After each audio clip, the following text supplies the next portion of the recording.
Good evening, everybody! Welcome to round 10 of International Sim Racing Organization's F1 1991 series from the Hungaroring. Cars are finishing up their qualifying session. This is going to be a very different challenge than round 9, which was the Hockenheim Ring.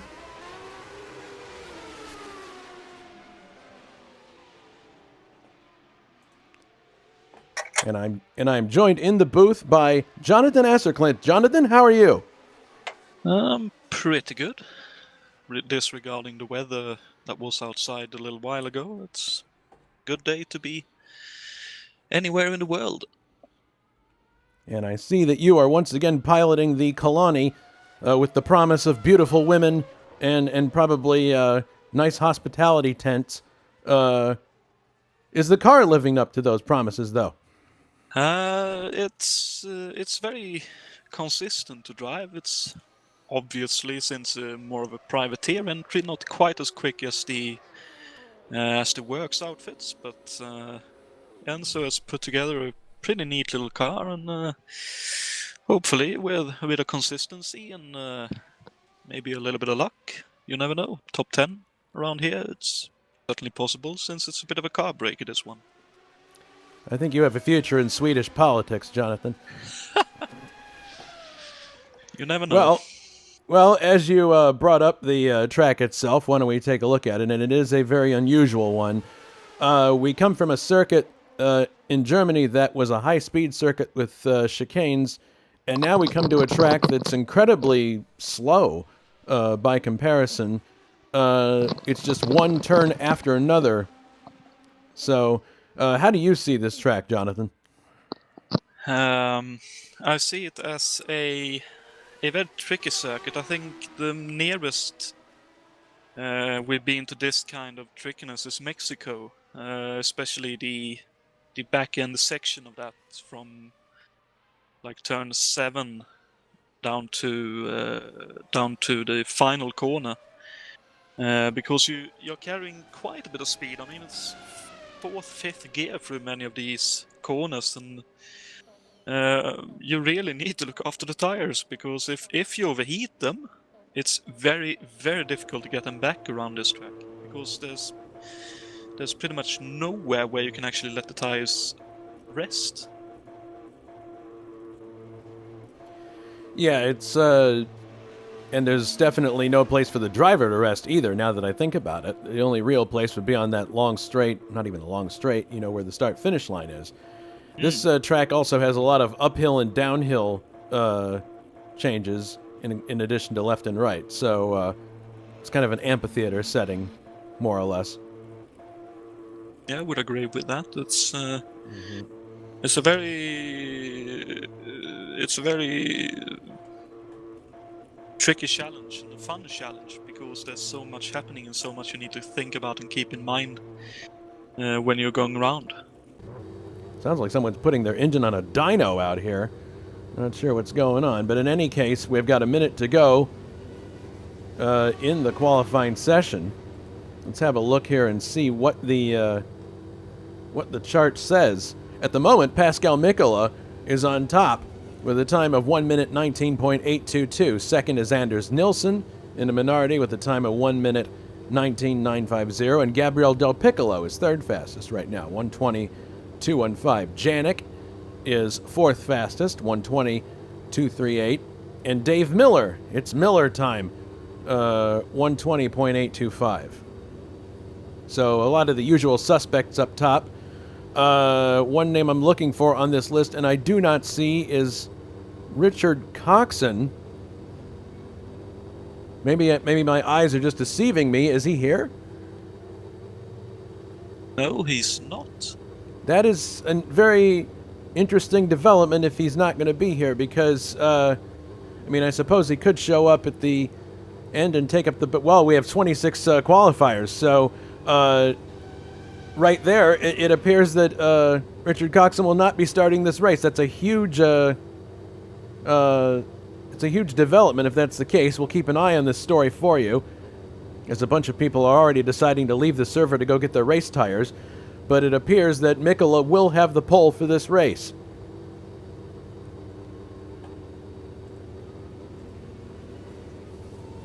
Yeah, it would seem so, and not quite as comprehensively as it first looked. Because when I looked, with I think like 4 minutes to go, he was having the pole by about 4 tenths. Now it's down to, with Anders putting in quite a stonking lap, I must say, late in the session to There's that magic be word again. and be just a little bit over a tenth behind. That's very impressive indeed.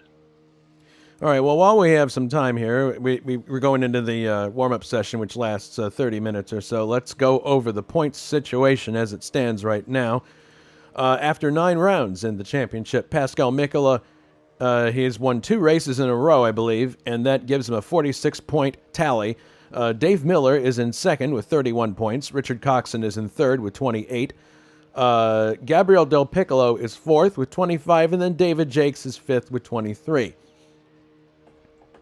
So it's not quite as wide open as it was a while ago, but I think the interesting thing here is going to be, can Mikola go for a hat trick and really open up the points lead? Be interesting to see. In the car points category, Braun Tyrrell Honda is on top right now at 48 points. Not a huge surprise because of Pascal's performances. Brabham Motor Racing Developments is in second with 39 points. Scuderia Italia is in third with 35 points. And then we have a tie for fourth between the Williams team and Team 7-Up Jordan at 31 points apiece. So looking ahead to this race, Jonathan, what do you expect? Will Pascal's dominance continue, or will he get a good challenge from the other people around him? Very, very difficult to say. What I will say about this track, as I said earlier, it's a bit of a car breaker, and obviously, this is a track where we have had quite a few different winners, not always the one you would expect due to the properties of this track. And I mean, I for one remember, I think it was 1990. 7 when 96 or 97, Damon Hill was driving for Arrows and were leading the race up until I can't remember if he had engine troubles or if it was the gearbox, but he dropped to second in the end. Just barely lost out to Jacques Villeneuve that season. But I mean, up until like 3 laps to go, it looked like he had a completely clear run to the finish, and then a small hiccup and someone else went and nicked the win. Yeah, I think I remember that race, and it was amazing to think that Arrows might actually win a race. But I don't think they ever won an F1 race during the time they were an F1 team, if I remember correctly. No, I don't think they did as the Arrows. Maybe as a different team. Outfit. I believe they may have done so under slightly different guiles. Mm-hmm. Though I'm not sure myself either. Well, in any case, it is a challenging track, and it can produce upsets. So I suppose we should probably look for that in this race with our league as well. So a couple of news items to consider before we go into today's race. John Team has joined Team Lotus. That has a weird kind of alliterative sound. So we're glad to have him back in the fold. We haven't seen him in a while. And another important news item, this related to the cars. Honda has developed a completely new V12 engine with reduced weight, better fuel efficiency, and a higher rev limit for this race. And of course, the only team using that V12 is McLaren. So we'll see if that helps out little Al and Juha today. I would think, Jonathan, and you can tell me if I'm way off base here, that whoever has the best power at the bottom end is going to have an advantage here, because you have to get really good grunt coming out of these corners. It's not a top end speed track, obviously. So no, it isn't. It's certainly very much a drive track as such. Well, obviously grunt will help, and the chassis will help. I had the joy of getting a test drive in the Lotus, helping Jon out just a little bit as a fellow Sweden. It was it was a very, very nice chassis that Lotus had. It's really, really nice to drive. So I'm not surprised. I think when I looked last time, Jon was up in the top 10 in qualifying. So I wouldn't be surprised if that Lotus, for example, picks up a couple of points because of the chassis, and maybe a couple of other surprise teams picking up points because their chassis are a lot better than others. All right, well, we're riding on board now with Anders Nilsson, and once he comes around here to the front, I believe he's getting close to the end of the lap. I can never tell because it's impossible to memorize this track, at least for me.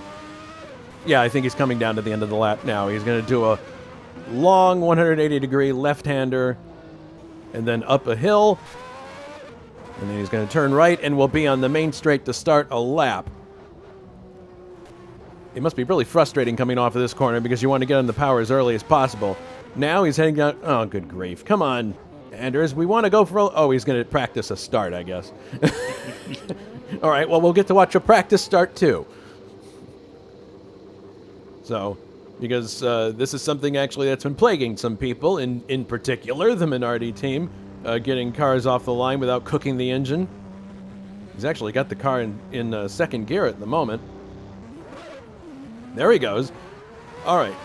So now we're going for a lap, ostensibly, with Anders Nilsson. This is downhill here. You continue downhill into this first turn. I'm not sure if these are counting as turns 1 and 2, but this is all downhill. Oh, come on, Anders. Good grief.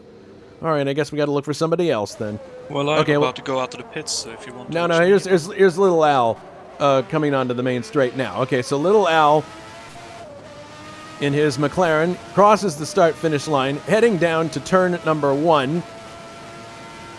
Yeah, there's Jonatan coming out of the pits. So we go into this right-hander, and you'll notice that the track is constantly dropping away. This entire section is all downhill, and it's a deeper drop than you might realize. So there's little Al coming out of that corner. Now another right-hander, and now you start to go uphill. And here's where the power of that new Honda V12 will come into play, hopefully, for little Al. And now you notice that this is a series of corners that, even though they're kind of tight and narrow, they're not slow necessarily. It's when you get into these ones that it becomes a bit awkward. The kind of right-left switchbacks, and then a short straight, and then here comes another turn. So it's going to be very much, like Jonatan said, a handling race. And a lot of it is going to come down to driver's skill more than anything else, because the track does not offer up any obvious overtaking opportunities. The only obvious one is at the end of the main straight. And even then, it's not that long of a straight. There's that, and everyone knows it's pretty much the only overtaking opportunity. It is. So as long as you defend it, then there's not much anyone can do. Yeah, if you make your car just a little bit wider, then you can prevent it. So again, we're stuck with a situation where drivers have to rely on OPP, other people's problems, to advance. So that's one lap there with little Al. But yeah, it'll be interesting to keep an eye on the red and white McLarens today, because they apparently have more power to play with. So we'll see what happens there. All right, so we got about 19 minutes to go here. We're going to take this opportunity to pause for a commercial break. We'll be right back after these messages. Don't go away.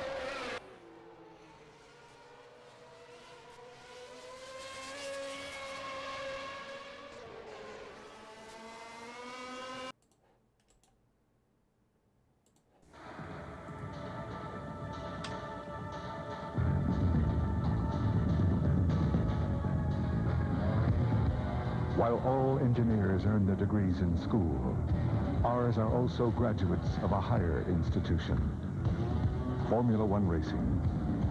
Because those who learn to do it right in the first place have a tendency to finish there. The 1991 Acura Integra. Power Stick Antiperspirant. It excels with 50% more odor and wetness fibers per stroke for 24-hour control that ordinary deodorant sticks just can't beat. Power Stick, the power that puts you in control. I hit a tree head on. going 45 miles an hour. My earrings flew out of my ears. My shoes flew off my feet. I totaled my LeBaron, but I walked away with a few bruises. You know, people say I was lucky. I say luck had nothing to do with it. A Chrysler airbag saved my life. I could give you a dozen reasons why you should consider a Chrysler product, but today, I'll give you just one. Karen McGowan.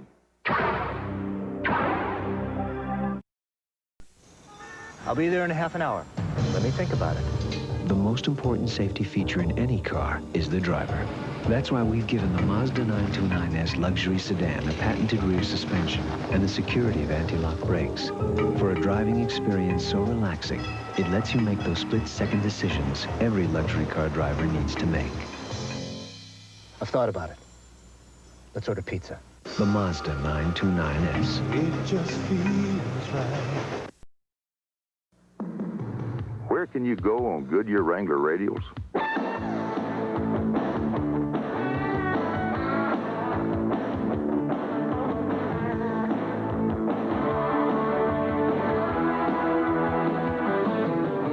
So where can you go on Goodyear Wrangler radials? Just about anywhere you want. Put on a set of Goodyear Wrangler radials, and you'll know why we say the best tires in the world have Goodyear written all over them.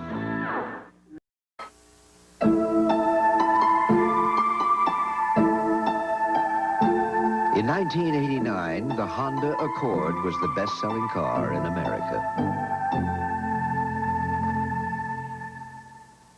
Let us repeat that. In 1990, the Honda Accord was the best-selling car in America.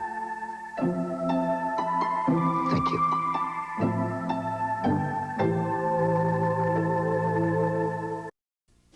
One manufacturer has more NASCAR victories than anyone. More NHRA Pro Stock victories than anyone. More consecutive IMSA GTO victories at Daytona than anyone. And more off-road victories in the last 5 years than anyone. That manufacturer is Ford. No wonder nobody enjoys the weekend like Ford.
Get $500 cash back on new Plymouth Voyagers.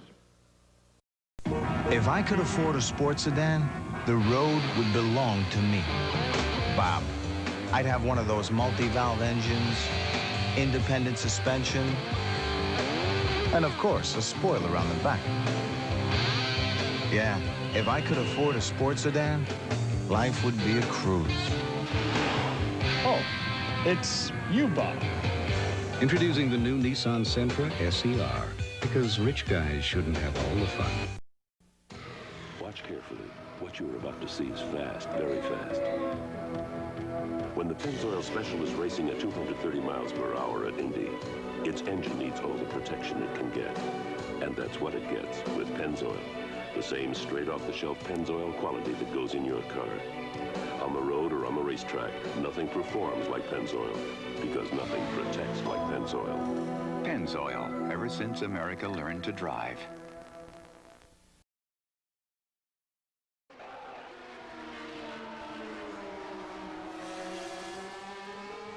And we are back. So we've talked a lot about the track itself and the characteristics of it. Another thing to consider in this scenario would be tires. Jonathan, you mentioned the tires, if you get them overheated, it's very hard to get them back to a point where they're at better operating temperature. What are drivers likely going to do as far as tire choice in this race, you think? I'm honestly not sure. I mean, for me, I'm looking to go with the mediums. I know that a couple of guys have been trying the hards. I know if one or two have tried the softs. But I honestly don't think the softs are the way to go. Simply because you have such a fine line of where the tires actually work in the temperature range. So most likely we'll see mediums or hards, possibly with 2 or 1 stops, depending on if you're on mediums or hards. What about brakes? Do you think that they might have issues here? Nowhere near as big as at Hockenheim, because you're carrying about a lot of speed, but you're not really needing to take that much speed off. Yeah, you never get up as fast, so the brakes brakes in theory don't have to work as hard. No, you neither go up as fast and you don't need to slow down as much. So, no, I don't think the brakes should be any major issue. The only issue is if you're a bit too aggressive with them and you run with slightly thinner brakes than you actually need. Mm-hmm. Well, we have about 11 minutes to go here until we get into the actual race itself. Let's take a look at the trivia question that we have for you today. This is a rather interesting one. Who won the first Hungarian Grand Prix held in Budapest on June 21st, 1936? Was it A, Bernd Rosemeyer, B, Tadzio Nuvolari, or C, Rudolf Caracciola? We will have the answer later on in the broadcast. Coming up at ISO next week, we go back IndyCar racing, this time on the high banks at Michigan. It's the Norton 250, which is round 8 of the 13-race schedule. Jonathan, will you be available to broadcast said race? I will indeed. Oh boy. Should be good because there has been an update to the mod in terms of physics. The tires are slightly different, and we have a boost knob in the car now to play with. So those will be some interesting, unique dimensions that we did not have the last time we raced at Michigan. So should prove very exciting. And, sorry, go ahead. I certainly know a few drivers that got very excited when they noticed that little feature. Mm-hmm. And then coming up the following Sunday, and I know this is something you've been looking forward to, it's the next Lucas Vidra Trophy round, and we're going to go truck racing. Brazilian Formula Truck Series at Santa Cruz do Sul. Hope I'm pronouncing that right. This is round 5 of the LVT Championship. Sunday, July 19th. And trucks will become available on the forum following this broadcast. So keep that in mind, all those of you who are interested in doing this series. Or not a series, a one-off. A one-off within the LVT series. And then the following Sunday, we got 3 coming up here that we're talking about, is the Belgian Grand Prix, which I will be broadcasting on Sunday, July 26th. That'll be round 11 of 16, a very legendary track, even in its new configuration. Eau Rouge, Blanchiment corners that everyone knows if you're a racing fan. So it certainly should provide some interesting action to watch for our viewing audience. So that's a look at what's coming up. Lots of neat stuff. For sure. Yeah. Certainly looking forward to see a Schumacher-Häkkinen style pass at Spa in a few weeks' time. Yeah. So I'm trying to think to myself who may be the sleepers here, because, as we've pointed out, this is a track that does not give you straight-up obvious winners. And historically, absolutely, there have been a variety of winners here. Actually, there's one interesting tidbit we haven't talked about. David Yunt is in this race, but he's driving a footwork. I didn't think David was a sadomasochist, but there you go. interesting car choice, considering there were some others that were probably available. But I don't know. I'm trying to think of who in this race would have the best characteristics for this. I mean, I'm looking at the times. Currently, everyone is trying to go around at race pace and getting to know their cars again after a little little full bit tanks. and one of the cars I'm looking at is the LaRousse Ford, sitting in 4th on the timing sheets at the moment, in the hands of Thiago Canola. Ah, interesting. That's Speaking of, that's certainly a car that has both an engine and a chassis that should suit this track. well, I don't think anyone's in doubt of Thiago's abilities. I don't know necessarily how this car would do on the track, but if there's anybody who can wrestle that thing around here at speed and do decent with it, it's Thiago. And the fact that he's 4th on the chart in race trim, I think, says a lot. And Del Piccolo is 1st on the chart right now in his Jordan. So he's got good race pace, and we've seen that before.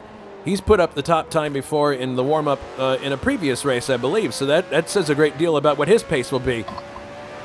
For his part, our pole sitter, Pascal Mikola, I don't see him on the... Yet to set a time. He has yet to set a time, so he's playing it very close to the vest. We really don't know what his race pace is going to be. Maybe he's just taking a breather before the race. It's always, I drove Hockenheim last week because I wanted to get an experience in these cars and kind of loosen myself up before Michigan, and I have to say I came away very impressed at everybody's ability in this series. I like to tell people that in the 91 series we have our most elite drivers, and after running at Hockenheim I can say that's definitely true. If I had completed one more lap I would have been classified 9th, but that was purely based on attrition. Those guys are playing for keeps. So I don't know. I mean, we'll see how it pans out. But I think the initial laps to see how everybody gets sorted out will be critical. There's probably going to be some contact at some parts as people are scrambling. The other thing too, I'm thinking that we might see some people resort to desperate moves at some point in the race because of frustration, not being able to get around somebody, and that could cause problems. So we'll have to keep an eye on that. That's certainly a possibility, especially looking at the slowest of the chicanes around this track. For those like late moves, so to speak, to try and make a position up.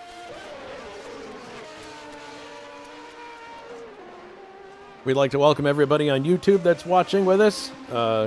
Yes, it's likely going to be a mental race, Francois, and we'll see what happens. We're going to do our very best to cover all of it. Those of you who are regular viewers will note that my regular broadcast partner, Alberto, is yet to enter the booth. He's got a personal matter he needs to deal with, but he'll be along as soon as he can. So in the meantime, I will be giving the lone commentary. I would encourage Jonatan to move himself to another part of the TeamSpeak server so I don't distract him. Well, if that's how you feel, then whenever you feel like it, you could move it down to the default channel. I don't want to distract you from your job of driving. Oh my goodness, we got parts and pieces everywhere here. So, there's the teammate to Canola against the wall. So that didn't look too good.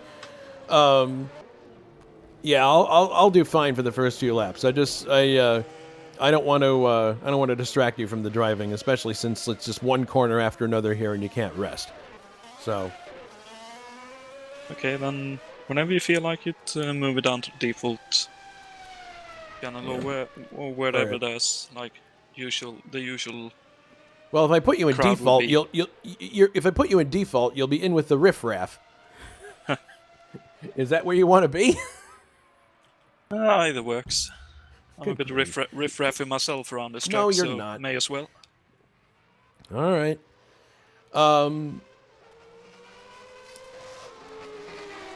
One other thing that was pointed out in the YouTube chat, good point, is that possibly fuel will be an issue here. Oh, for sure, especially for the V12s. Yes. I know David Yates, for example, have been working tirelessly to try and see how we would be able to make a full tank last. And I can't think that the Honda V12 or the Lamborghinis can have any better day at it, so to speak, in making their fuel last. Guess who just came in the booth door? It's everyone's favorite Spanish color commentator, Alberto Ibañez. Alberto, good evening. Hey, good evening, everybody. Sorry for the late join. No, that's fine. You're right on time. We got 2 minutes and change to go until the race starts, and that means we can let Jonathan go back to the Riff Raff channel and focus on his race. Thank you. Indeed, Best of luck something that he will need a lot with in this broadcasting twisted and track. enjoying it. All right, good luck to you, Jonathan. Be safe and be patient, okay? I'll certainly try. Okay, see you later. Yep. All right, so we've gone over many things in this race, Alberto. We talked about the track itself. We talked about the fact that there's probably going to be 1 to 2 tire stops per team, given the nature of the course. Also, that fuel could be an issue. What special insights about this race would you like to share in the limited time we have? I think you must probably have covered it, but this is, as Richard Coxon likes to say, a Mickey Mouse track. And this is a very small one, very tighty, very twisty. And it's a track that basically means a series of things. First of all, power is not so. It's the handling and it's the driver's ability that will shine here. So you can expect to see people like Thiago Canola on that La Rousse to be able to put a way better show than he usually is already doing. You can expect many of the usual favorites because of their driving, like, I don't know, Yannick, you can say Anders Nilsson, and many others who are people with good racecraft to be able to really have a good chance here at winning the race or at least scoring a podium. Second thing is that it's very hard to overtake. It's very, very complicated here, and that means two things. First of all, fighting for a position is going to be very complicated. We have talked in previous broadcasts many times about people that are apparently fighting on track actually being on different strategies and therefore only apparently being there on the track having to overtake each other, but actually on the long run it's not the same. But the thing here is that it's very easy to get your race destroyed, your strategy completely destroyed if you're blocked behind another car.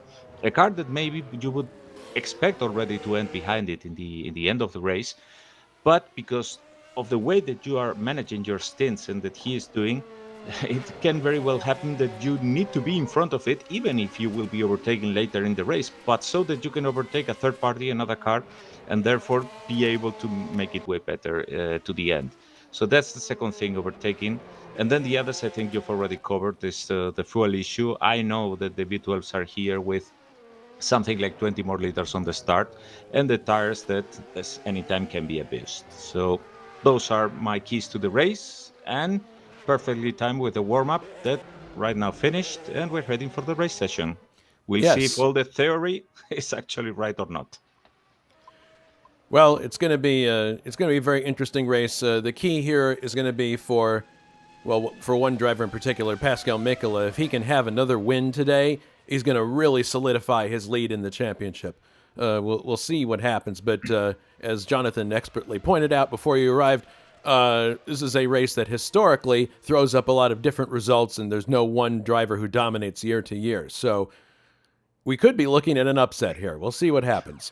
No, it's a bit like a 500-miler in USAC. I mean, you have to pace yourself and do your job in the first half of the race, and only in the second half after surviving, try to go racing. All right, so we're going to the race session now. 77 laps are on the board for the Hungarian Grand Prix. We're glad that you're with us, and we hope that the race is fun and exciting. And we appreciate very much the loyalty of our YouTube viewers. Cars joining the grid now, getting started. Interesting, because Anders Nilsson is shown to be... That's interesting. I think the server was reset. I think the grid might not have been input properly. Yeah, could be. Okay, well... They will be loading it at a moment. All right, so we'll keep an eye here on the clock here. Because, the grid has to be input manually after qualifying. One of the reasons for this is because the mod is structured in such a way that you have a qualifying menu of tires that you can use for qualifying, And then you have, here we go, we're going to the race session now. Then you have the race tires, and the only way to change those is to back out of the game and come back in. And once you do, the game judges your car as a completely new car. So all of those times have to be put in again manually by the... Yeah, here we go. Now Pascal is shown on the pole. That's correct. So evidently something didn't quite go right when we were inputting the grid itself. 77 laps on the board once again. A very long race this is going to feel like, I'm sure, when these guys are done with it. Very tiring. No place to rest in this course. Yeah, of course, being a shorter track, of course you have to do more laps. So even if it's actually a similar race distance and race time, but it somehow feels more tiring to do more laps. It does, yeah. All right. All right, so we're going to go off on the formation lap in a second here, and there it is. Here we go. On the pole, Pascal Mikola in his Tyrrell Honda 020. Second, Anders Nilsson in the Minardi Ferrari 191, number 23. Third, Gabriel Del Piccolo in his Jordan Ford J191. Fourth, Brian Janik in the other Minardi Ferrari. Fifth, Dave Miller. It's Miller time. Williams Renault FW14. Sixth, Tim Hilla in the other Jordan J191. Seventh, David Jakes, Brabham Yamaha BT60Y. Eighth, Tiago Canola, who had the fourth best time in the warm-up, so watch for him to make some early moves. And He's a car in a already with problems. David Jones is standing start. Oh, no. Start. Yeah, probably will have to start from the pits, I guess. Pit lane, yeah. All right, well, Tiago is 8th, as I was saying. 9th, little Al in his McLaren Honda. That's interesting. He outqualified Juha in this situation. 10th, the Ferrari 643 of David Saber. 11th, Adam Hackman in his Benetton Ford B191. 12th, Juha Boss in the second McLaren Honda MP46. Ray Riddall starts 13th in his Dallara Judd D191. 14th, John Team making his debut for Lotus.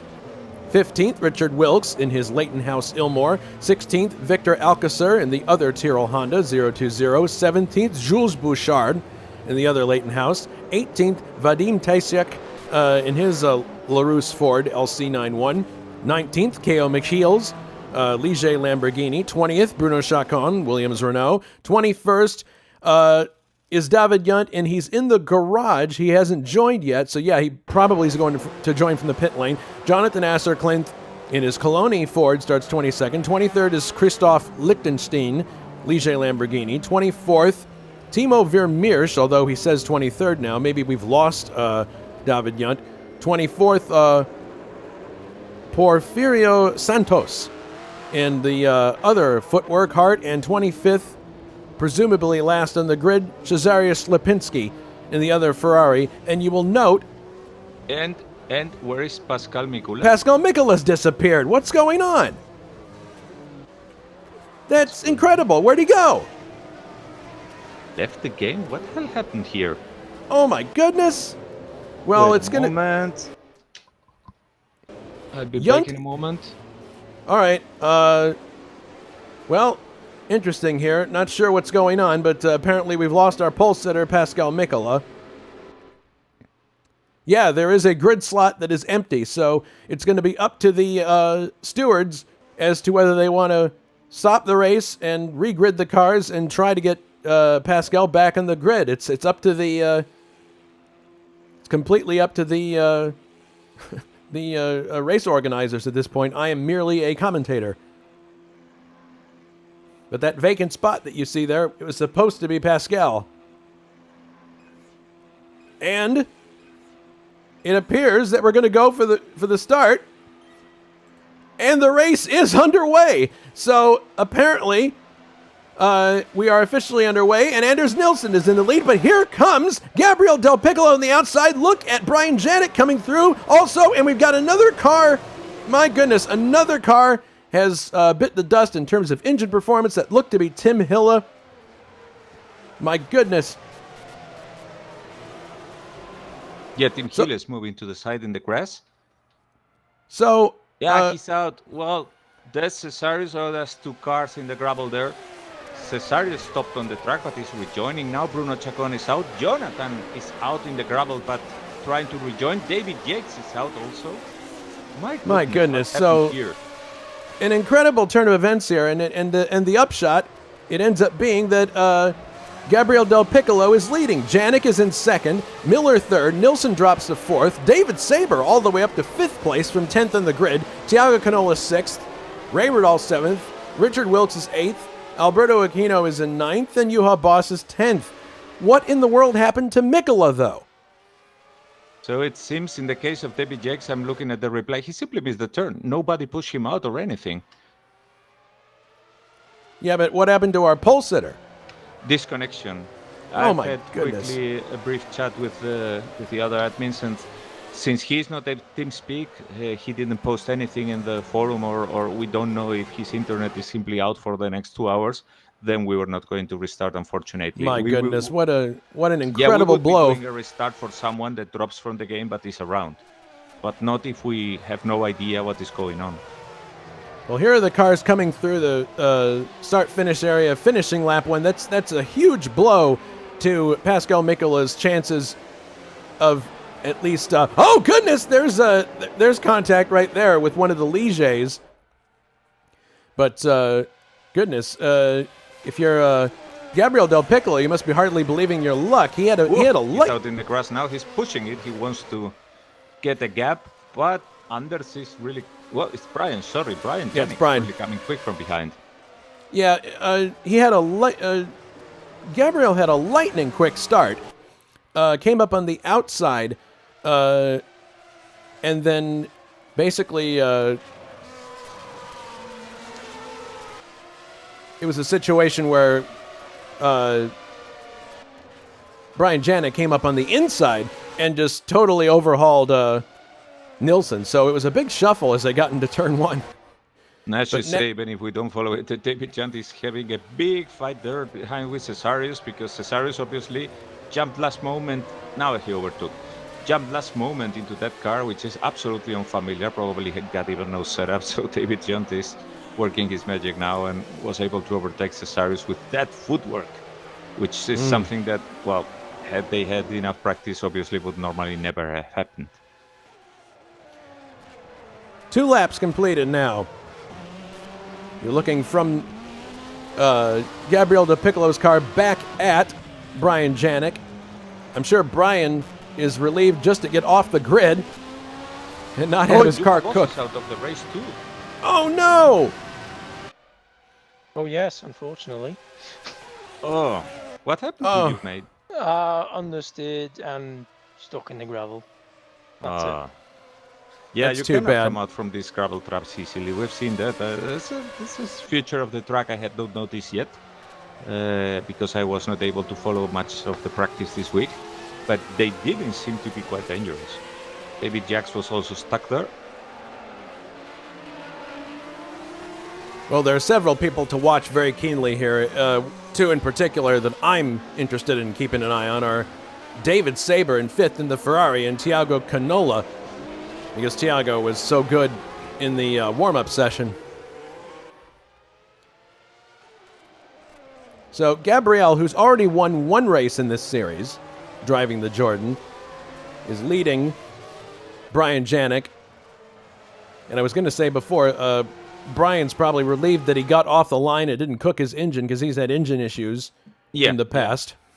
So he sped up very quickly to catch up with Gabriele, but now he's keeping the distance there. And the reason is, I'm betting the reason is that he doesn't want to have problems again. I mean, he wants to be conservative, he wants to be there. And unless Gabriele slows down dramatically, I don't think that Brian will be too bothered with overtaking him. He's quite happy to be in second position there and with a nice rhythm, letting Gabriele push the way.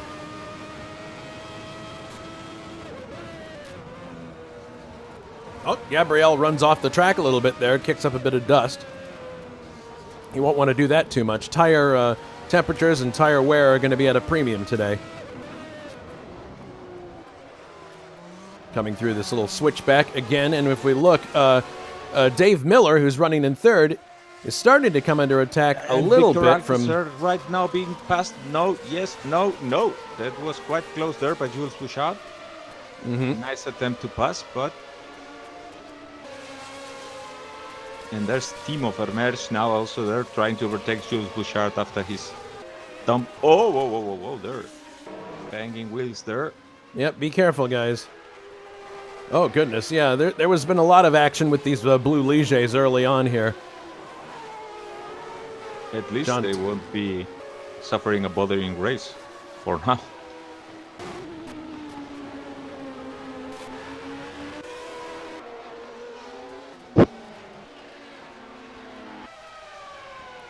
And Thiago Canola running in 6th right now behind the Ferrari of David Saber. As I was saying, Thiago set really good times in the warm-up, so it'll be interesting to see how he handles up the 12-cylinder Ferrari in front of him. He's driving a comparatively slower Ford DFR engine, I believe. My goodness, there goes Bouchard again, trying to get the run on Victor Alcocer.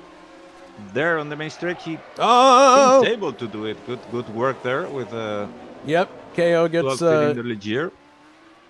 But I don't think that Victor is going to just let him streak off into the distance. Victor, of course, is now the lone Tyrrell in the field. Well, we have a report now from YouTube. It's Pascal commenting. He says he lost his connection in the formation lap, and he is not very happy with his internet provider at the moment. Yeah, that is a. And That is Vadim Tafliak is also out of the race. You can see his car in the garage now. Yeah, it's very unfortunate for Pascal, who was leading the series, but you can consider it in realistic terms as basically as a mechanical failure. Basically, yeah, on the formation lap. So there's now an interesting mix of cars at the top, because we got, of course, the two Minardis, but then we also have the Jordan and Dave Miller there in 3rd position. Yes. And it looks like Miller may be holding up Nilsson a little bit here. We'll see if he's able to make any inroads. And we can see Santos being overtaken here. That's the first lapped car, I think. And that's the footwork. He makes plenty of room for Miller and Nilsson, as Nilsson is getting closer and closer and closer to Miller in these turns. And now Cesarius seems to have recovered, or better, gotten the hang of the Ferrari, and has overtaken David Jones again. I gotta say, Cesarius did an excellent job at Hockenheim. Yeah, he did, although the problem is that he basically filled in the last moment, so he had no preparation. Even so, I mean, he seems to be getting to grips very quickly with that car. Coming down now to complete lap number 6 in a bit here. Looks like Miller is a bit faster in this section than Anders is. Now it's Wilk's turn to overtake Porfirio. Same with Little Al, who is right behind. But there's always a chance that you might lose your position if you're not doing it well. Yep, Little Al in the remaining McLaren Honda, following Richard Wilkes. And they are catching up very quickly with Brian Riddle. Oh, and Adam Hackman. Oh, an accident there behind. That's Porfirio. Oh, and no! Hackman. Adam Hackman. Let's see the replay. What Yeah, I'm happens watching here? the replay right now. See what happens here. He's coming up to lap Santos. And, oh, I see what happened. Santos had spun in front of him, and Hackman had nowhere to go. That's really unfortunate. I guess you can file that under racing incident. And Hackman's coming in now to fix that wing. Hopefully there's nothing else wrong with the car besides cosmetic damage. Quite bad luck for Hackman this year, who is a very good driver, very capable of bringing a good car into the But I'm looking at how the car is working, and I fear there could be a bit of suspension damage there. Well, he might be fighting that car. We'll have to keep an eye on what he can do once he gets out of the pits. Miller continues to hold off Anders Nilsson. I would suspect that in addition to, well, McLaren, which is concerned with fuel usage, that Ferrari would also be in Minardi. Yeah, speaking of Ferrari, it's now David Sabre who is under assault from Thiago Yeah, Canola. he is. Yeah, Tiago's right with him now. So I think it's fair to say that David is going to pull out on him now on the straight. Yep, there he goes, pulling out a little bit. But the twisty bits is where Tiago is going to hope to make up the space that he and loses. It was interesting to see some meters up the same straight how Anders Nilsson was moving out of the slipstream of Dave Miller, which is something that you normally will not be doing in the main straight. So I'm wondering if he has overheating problems to assume that staggered position and get a bit of fresh clean air. Maybe. Wouldn't be impossible.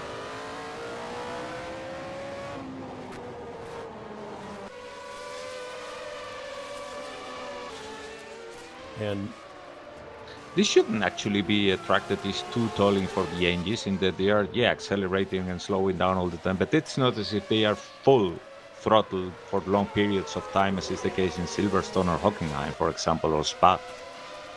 So engine failures, well, we shouldn't be seeing many of those, I hope, in this race. But, well, brakes and tire degradation, that's obviously a very different story. No huge braking areas, but constant braking for many turns. And now there's a bit of a traffic jam behind Dave Miller. Yeah, it appears that Anders is a bit bottled up behind him right now. We'll see what happens, but... but Anders better overtake him soon, or it will turn into a four-way battle, and we've seen that in previous races. Remember how it goes, that there's two people there fighting their own, dicing on their own and fighting their own fight and all that, and suddenly it merges with another fight that is coming from behind, and it becomes complete mayhem. Anything can happen there, and people that were on third land in sixth, and well. Yeah, and look at this. Looks like Anders has got the Ferrari engine working really well coming up the hill here. And then you have David Saber and Tiago Canola just behind those two in another two-way battle. But you're right, this could very quickly turn into a four-car battle. We'll have to keep a close eye. Gabriel Del Piccolo continues to lead, and he's leading Brian Janik by 5.486 seconds right now. While Jules Bouchard is now getting the assault from Caio Sideways Michiels. Oh boy. Yeah, Caio has been getting ever closer. His race progression has been really good, and he's now trying to find the gap. Oh, look at this. Bouchard. He covers the inside now, but he's already testing the waters. He's looking for a spot, but it's going to be hard. Is that Ilmore V10? That I believe it's a V10 that Bouchard is running with. Is quite peppy in its own right. Yeah, and Hackman indeed retired in the end. Must have had too much suspension damage, unfortunately for him.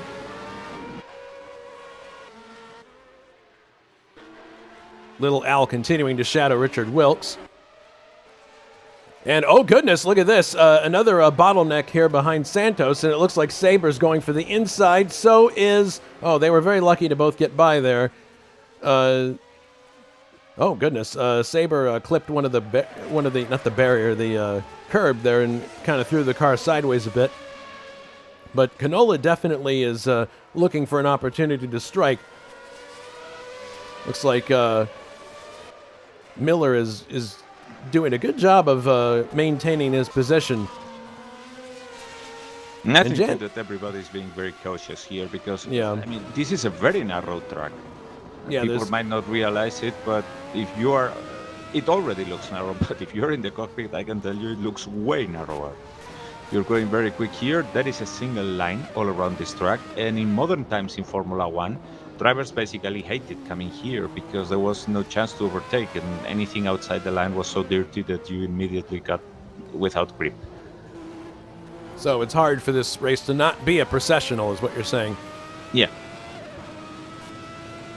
And specifically, as I mentioned before, the big problem is here how you plan your stints, because just imagine that when you are on the heavy fuel tank that you get initially. Yep. Here comes, sorry to interrupt, but here comes Tiago looking up the inside. He's alongside. Oh! Looks like there was slight contact there.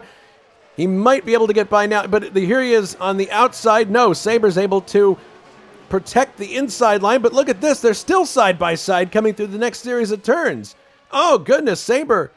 That was really, really good driving on his part. He was able to save his position through a series of corners, but it's pretty obvious that Tiago is probably going to get by at some point. The question is just a matter of when. Even those 12 cylinders in the blood-red Ferrari can't keep that LaRousse behind.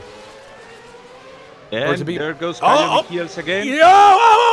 We have a spin. We have a spin. It is Tiago Canola. He's spun out. He's in the grass. He should be able to return and at to the same track. Time, Caio Michiels was trying an overtaking move and ended up in the gravel, misjudging a bit the braking point. Yeah, too much action at the same time. Let's take a look at a replay here of what happened to Tiago. He saw another opportunity here because Saber had a slow exit from a corner. Left, right. Oh, he gets on the inside, but then, oh my goodness, it just looked like it was too much power too quickly or something strange happened there. But in any case, he didn't lose too much. I don't think he actually lost a position in that case. He's still sixth. Is now also retired. I think that the engine blew while he was trying to get out of the gravel trap. Oh, and he got out. The steering was bent. Oh, the steering was bent. Okay, so he hit something. What looked like anyway. Well, the so good news that at least Tiago survived. And he didn't lose a position either, but he's got Ray Radal now closing on him, so he's going to have to be careful where that's concerned. David Saber gets a much appreciated reprieve. And meanwhile, oh my goodness, oh no, another spin, and this is Dave Miller. After slight contact with Anders Nilsson, he loses a... He didn't touch anything, I think. There was no damage, hopefully. Maybe... It's hard to tell. Let's take a look at a replay of this situation. This is the replay with Nilsson coming up to challenge. Oh, I see what happened. Miller ran onto the grass and it sent him sideways. But the other thing about this is that he had pretty hard contact with Nilsson, so we'll have to watch him closely. Nilsson has now the icon for repairs, pit stop requested. I'm not sure if he's maybe advancing a pit stop to fix damage, but yeah, look at that. He's going into the pits now. Yep, there goes Nilsson into the pits, and this means, after all this, that we're going to have a Ferrari in third place in the race, which is probably the first time this has happened in a Grand Prix this year. Indeed. Oh, Tiago's in the gravel now. Tiago's in the gravel now. He's on the steering into the wall. That's the second time he's done it on this lap. Alberto's already done it in the one before Dave went off. Yep. Let's see if that steering is bent. It seems to me it is a bit. Oh yeah, look at that. I mean, there is absolutely no. Yeah, he's got some kind of puncture or a completely broken suspension. Something is obviously not right. It seems to me there doesn't seem to be any tire that is flat. Let's see now that no, but probably there must be a broken suspension. That's for sure because that car is not turning, not even handling. It's not turning. Look at that. Nah, he can't even make a turn. Yeah. Well, he was close to the pits, so he will be trying to repair, but I don't think he will get a repair for that. Oh, oh my goodness! He can't even make.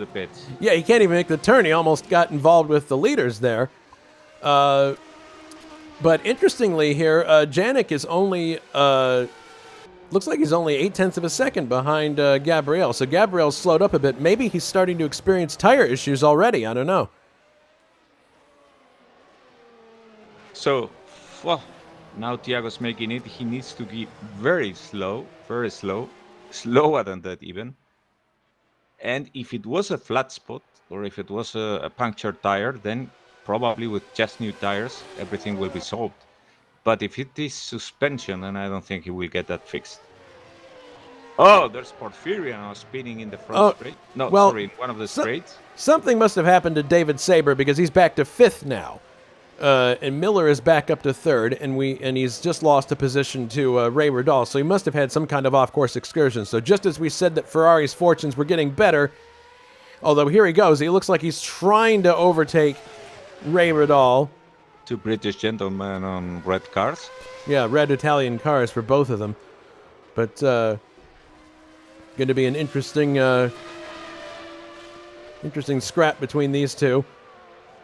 And Anders Nilsson rejoined in 8th position, and is now catching up with Little Al and with Richard Wilkes.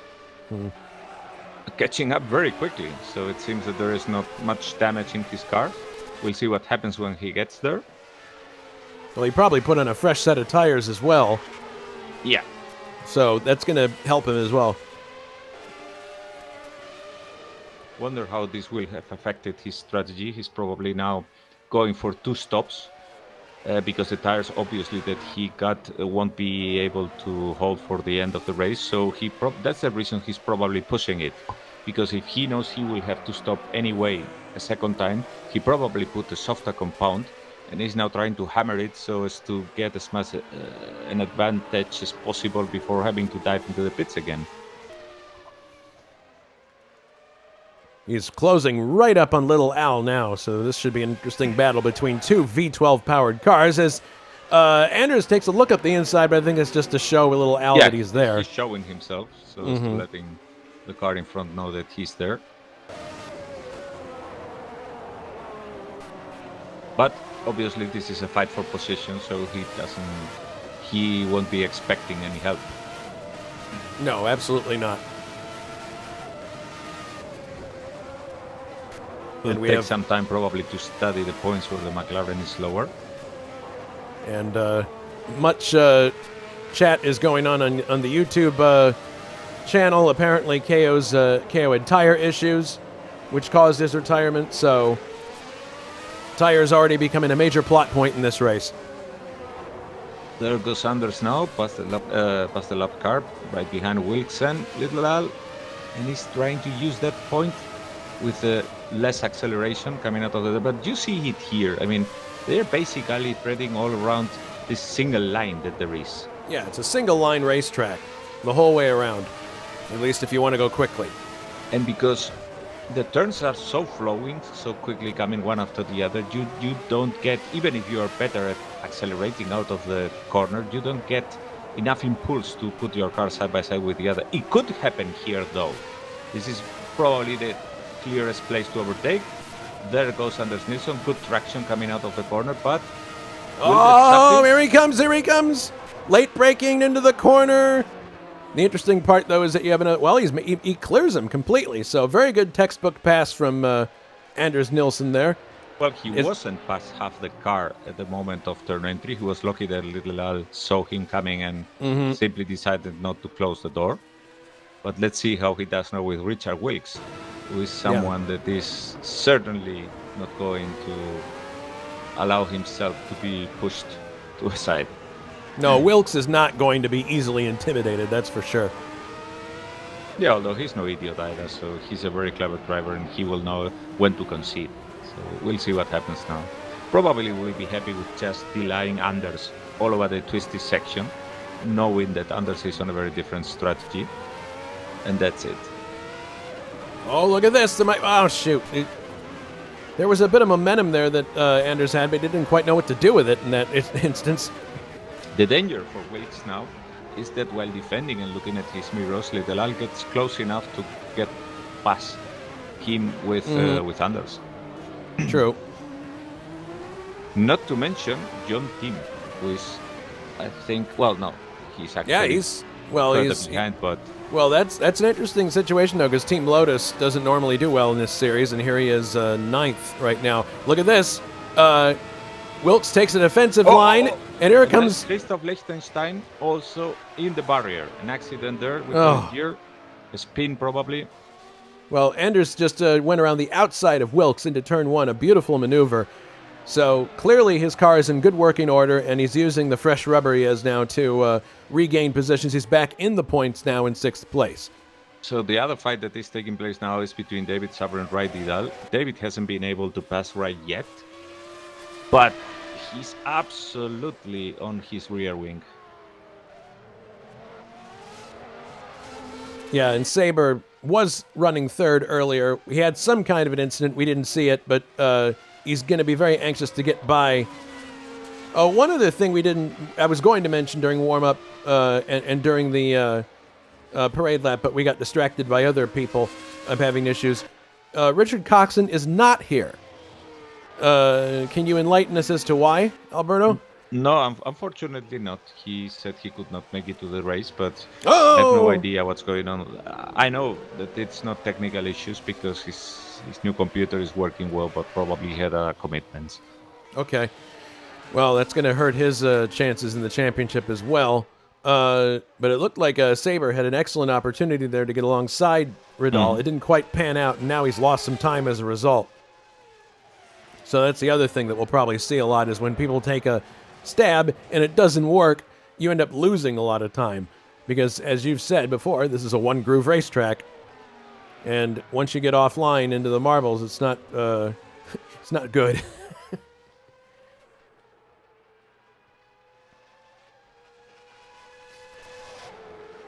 So Miller is running all alone in third place now. I'm sure he's relieved to have Anders off of his back wing for the time being. Janik in second place. And here's Del Piccolo overtaking Jules Bouchard. Jules Bouchard missing a wing. So it's going to be interesting to see if he can... well, he's got to get out of the... Yeah, he stays well wide of... What I wonder is why he didn't get into the pits, because he went by. Maybe David jumped also without the front wing and in the gravel. Oh, no. Makes it back into track. Well, Jules Bouchard is in the gravel now, and I don't think he will be able to get it out of there. Yeah, you're right. David Yunt is without a front wing as he goes into turn 3 and now into 4. Yeah, definitely. Jules has decided to quit it there. So, yeah, this race is showing a lot of attrition very quickly. I'm indeed starting to wonder how many people will be running at the end of the race, given what's going on. We're not even to lap 20 yet. Whoa, David Saber overcooked it big time there. Fortunately, he didn't hit right. He's really anxious, though, to get by. He knows he has the horses to do it. It's just a matter of finding the right spot. Yeah, for the heavy Ferrari, loaded with more fuel, this is not the ideal situation, being unable to do his own race pace. And you can feel also that there is aero washout when he's in the I don't doubt it. turns.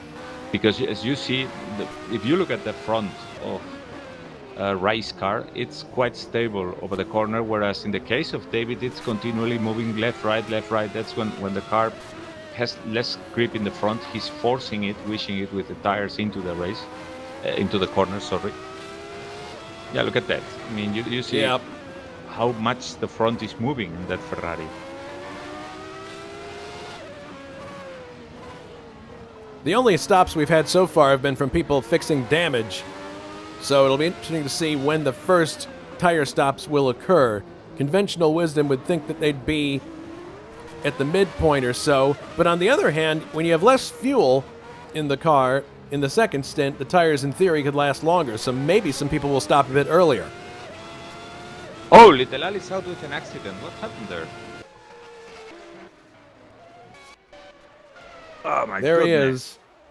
Well, it must have happened a while ago because I'm looking at the replay and I can't see it. So that's I'm looking too bad. at it. He was coming out of one of the turns, passing, I think, was that Wilkes or he simply, the car spun. He lost the rear, and well, he hit the wall badly and destroyed the front of the car.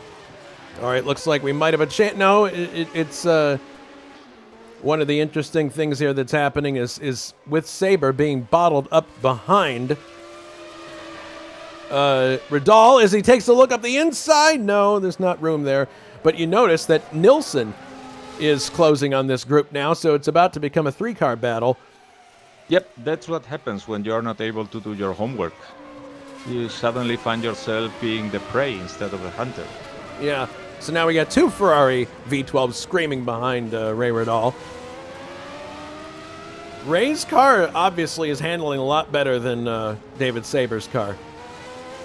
The handling superiority must be accounting for the power for the advantage because he certainly isn't getting an advantage from power in that Judd. It's quite frustrating, but this is about the only place where you can really overtake. this main straight, and I would guess that Ray Vidal has the wings low enough to allow him to have the legs there in the straight. Well, he obviously goes way slower into the corner than David Saber. And that's something that usually happens to you when you've got a very powerful engine in your car. You're tempted to put more wing because you can still be quick on the straights, and then you can also, of course, be quicker in the turns. But then you end up probably not maximizing all that you could, the whole setup of the car. And when you go to the race session, you suddenly find that you're not quick enough in the straights to overtake. Well, we were speaking with Jonatan Acerclinth prior to the race, and he said that he'd be happy with the top 10 finish in the Coloni. And currently, he's running 12th. So, if the attrition rate continues at this clip, he may have his wish. We'll see. Look, Thiago now unlapped himself from Richard Wilkes. He's really on fire now on the softer tires. But we'll see where that brings him. He's now in 13th position, about 14 seconds behind Jonatan. Oh no! There goes David Saber into the wall crash. Oh, he's out of the race. He's lost his front wing and the left front tire. He's still rolling. He wants to try to get to the pit lane, but I don't see the point because the car is not going to be fixable. But that is just too bad. It looks like he just... Let's have a look at the replay of this. It looks like he just got the power on all of a sudden. Yeah. He's coming out of a corner. It must have been those 12... I think he took a bit of the curb.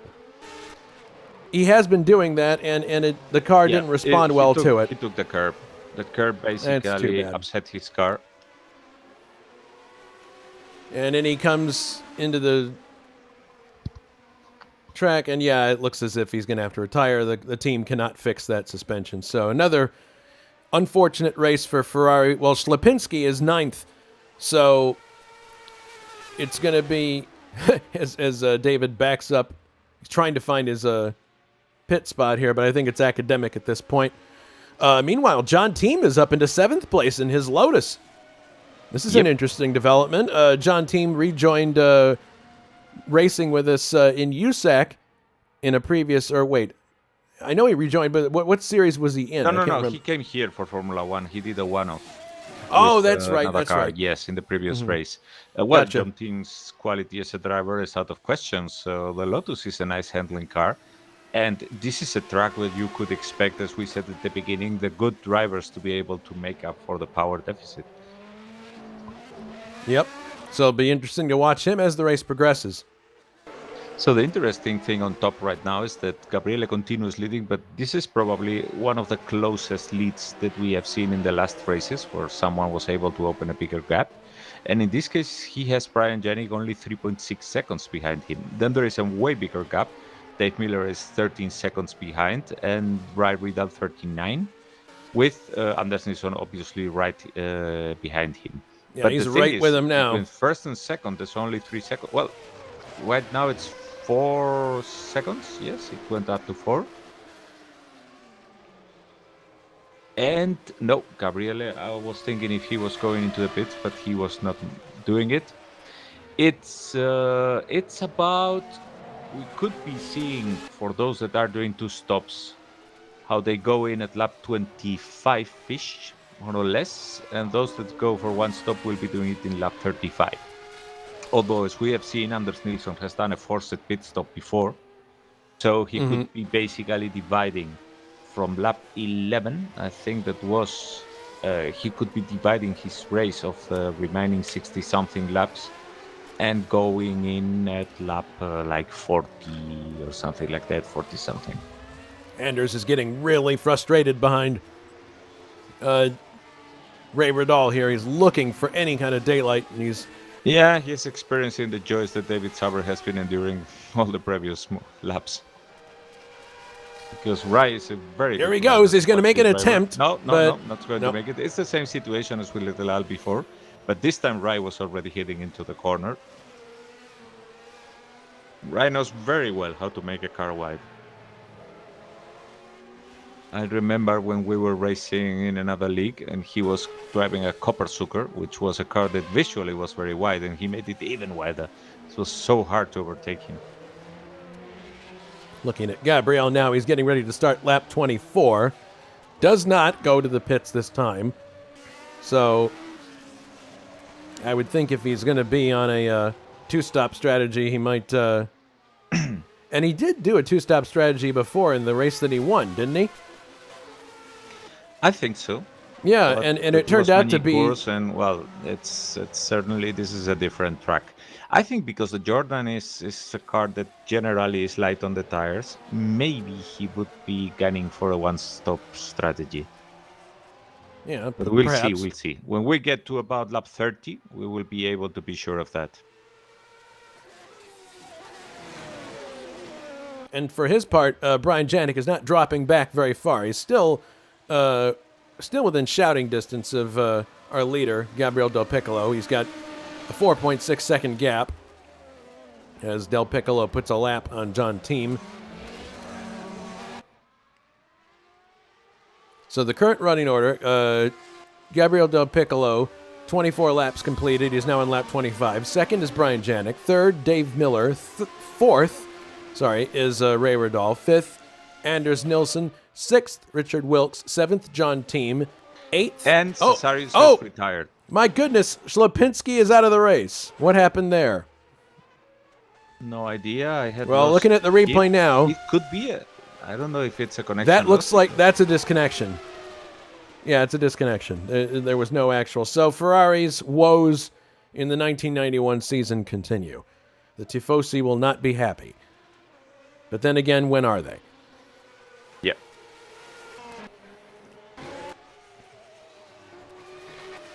So there goes Gabriela. Let's see, we are now on lap 25. I think that those going for the 2 pit stops could be pitting rather soon. Because even if you will be doing 2 stints, obviously this one, the first one with the full tank, will have put much more stress on the tires. And I think you bring up a good point that this car is easier on the tires due to the fact that it's a V8 Ford HB. The power band is less aggressive, and it's lighter. So, yeah, those two to consider as well. Mm-hmm. So I'm scrolling through the field, and I don't see anybody with a pit stop requested. So Thiago Canola is up to 9th now. He has been storming through the field. As of right now, only the top 6 are on the lead lap. So the pace has been very furious at the front. Of course, there's also been that incredible attrition rate we've seen so far. How much of that do you think was just down to tires giving up problems? Well, depends on what you consider giving out problems. I mean, for those that went out very quickly on the first lap, I think it was a problem of tires being too cold, and this being a very tight track with twisty sections, not realizing that they could not make it into the corner. We saw at least 2 or 3 people at the beginning of the race understeer, coming from the standing start, which means the tires were not up to temperature.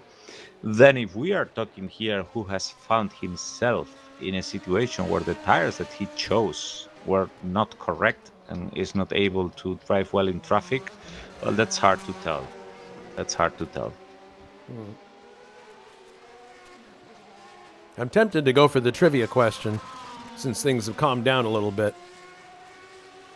Yeah, we won't be seeing more action until the pit stop starts. Well, except in the case of Anders Nilsson versus Ray Riddle, who is trying to still make it, but... Oh, well, yeah, he's very close. Yeah, we should keep an eye on this. We are only 1/3 into the race, and it's really been eventful. It has felt as if we are about half the race, but no, we're not. We're about 1/3 only into it. The only way that could sound more crazy is if you're a driver. It's like, oh no. Yeah. Because I think we've all had that feeling when we have a car that's not handling right and we wish we could do something. We look at the lap count and we're like, oh god. Oh goodness, Anders had a bit of a loose moment there and he just lost a chunk of time. behind. It looked like that was down to just the power coming on a bit too quick.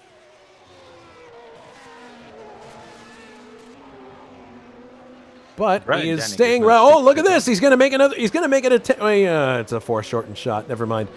But Anders definitely is. He's got the horses. The Brian is now 6 seconds behind Gabriele, so it seems that Gabriele is able to keep an incredible rhythm there, and seems to confirm that the Jordan is simply very light on the All tires. right, look out! Here comes Nilsson. Here comes Anders. He's looking up the inside. Looks like he's going to be able to get it done this time. Yes, he is clean overtake. Anders Nilsson goes up into 4th place. Ray drops to 5th.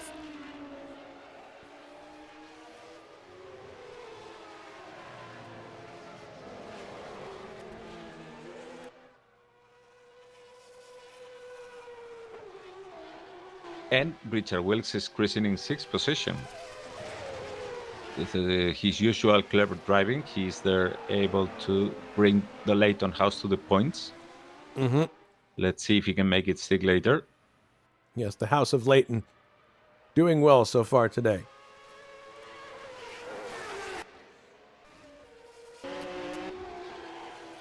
Yeah, Tiago's got to be really fuming right now because he had the pace to do as well as some of the guys up front here. Yeah. He's actually running a little faster now than Ray Riddall, who's a lap ahead of him. So that's going to create some awkward situations, I'm sure. Well, he already unlapped himself from Richard Wilkes, and in the case of Ray, once he realizes that Tiago is obviously not fighting him for position, I guess he will simply let him by. I wouldn't be surprised if he did, yeah. What's the point of holding him back if...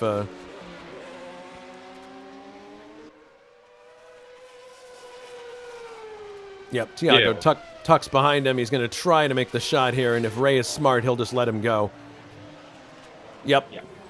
So Tiago unlaps himself from Ray, but he's got a long ways to go before he gets to Victor Alcacer. Although, where is Victor? I'm looking at him now, and he's dropping down the list. Wait a moment, because I cannot see him in the track, and I think he's discoed. It's a disco. It has to be, because I'm looking at him right now, and he physically, yes, he's off the track, and the car is invisible, so it looks like another disconnection. My goodness. The internet is really going bonkers today. Yeah, lots of people watching Netflix and other types of entertainment, quote unquote. Yeah. My goodness. Well, that now brings Tiago up to 8th place. The curious part is that Victor's car is still, in theory, on the circuit, but the disco hasn't quite been registered yet. And this brings Jonatan now up to 10th place, so he's brought the Kalani into the top 10. Quite an amazing feat. No, Victor is actually, well, the car is now visible to me again, hitting a barrier and causing a yellow. Okay. So probably he was being registered in the server. He was driving on his own, maybe on an empty track, and in the end he crashed. He has retired, yes, but with an accident. It wasn't the disco. Okay. But still, it's odd that we couldn't see the car. Odd. Riding on board now with the 10th place car of Jonatan Acerclinth. I'm glad I insisted that he go to the Riff Raff channel. I didn't want to distract him, although he's probably got all manner of voices in there now, distracting him anyway. Yeah, this is something else that happens in this track, and we did not mention it. You don't really have much time to relax. The only point where you can relax a bit is in the front stretch, and then usually there you're trying to overtake someone.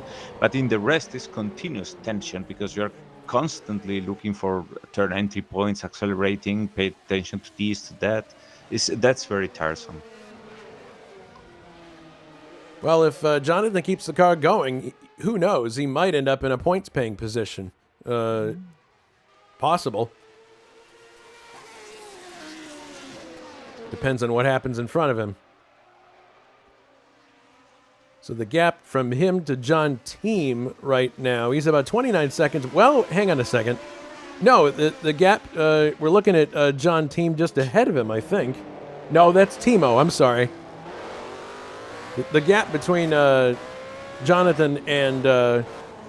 No, that's Timo Vermeersch ahead of him, so it's 1.374 seconds. So Jonathan And I can guess see. that at this point, we can safely say that people are going just for one pit stop in all the cases, except those who were forced to do something different, like Thiago and Nilsson.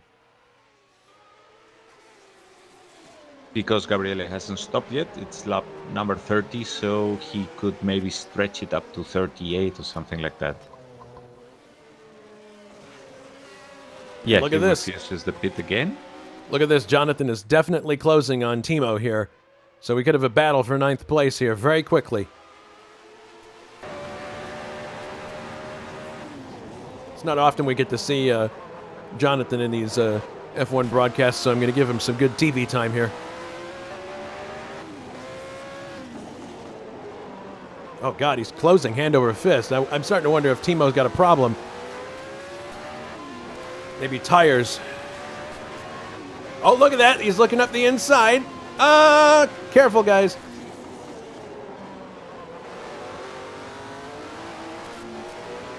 But it's amazing. Not the best section to overtake here. No, but it's amazing. Like you've mentioned before, all you have to do is make your car a little wider. Yes, the forum's cheering Both for him. got the blue flag now because it's the leader. Oh, well, that's going to cause. Yeah, here comes. Here comes Del Piccolo. So that's going to throw a bit of a monkey wrench into this situation. Jonathan, being the gentleman, I'm sure will let him by. Yeah, Yes. there. And now being the racer, he will tuck behind and try to overtake Tia. Yes. Now that I've been in this situation before, and the ideal thing to do is to get really close to the leader and then sneak by. Yeah. Oh man! I don't know that Timo was aware that he was there, but Jonathan gets into the pits. Okay, Jonathan decides that now's a good time to. Wait a moment. There's a yellow flag here in this sector. What's going on? It may just be the fact that he's coming in the pits is triggering the yellow flag. Wow, 3 wide now in the main straight. Oh no, Jonathan! What happened there? Oh, Jonathan is. I don't even know what I just saw happen there. Jonathan has gone into infinity. I don't even know what happened there. Look at the look at the replay of this. Jonathan's driving along, minding his own business, and then suddenly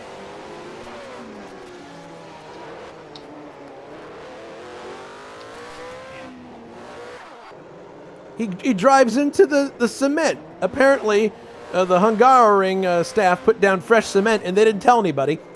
And oh my goodness! Oh, that's really unfortunate. And Jonathan's out of the race. That's really unfortunate. Oh goodness. Well, that's Soviet era Eastern Bloc tracks. Okay, I was waiting for that. Yunt now moves up to 10th place in his footwork with the Brian Hart engine. So it'll be interesting to see what he can do with this car now that it's in the top 10. But that's really poor luck for Jonathan. Obviously, he was making a routine pit stop, and something went wrong with the track there. That's clearly beyond his control. Yep. And speaking of Junt, who is racing here today, he started the season in a Minardi, which he dropped because he had other commitments, and has been doing here and there some races. But would you believe it? He's still in 10th position in the standings with all that he scored at the beginning of the season. Well, I hope other drivers don't hit that patch of infinity that we discovered there. Because I just obviously hope there is no pit box on there. Maybe not. Who knows? But in any case, we've got Gabriel still leading. He's leading by 6 seconds right now. And we've still got a little ways to go before half distance. So at some point, I would think he would come into the pits for fresh tires. But he's, as you mentioned before, he's got fantastic pace so far.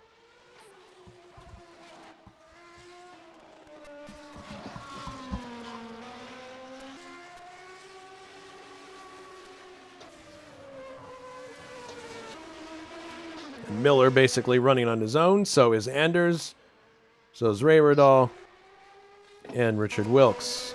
Not really any cars in contest at the moment, so I believe I will go to the trivia question.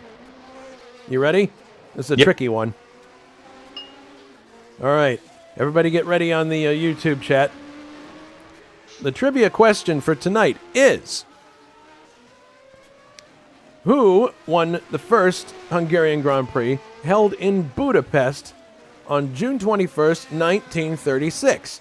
Was it A, Baron de Rosemeyer, B, Tazio Nuvolari, or C, Rudolf Caracciola?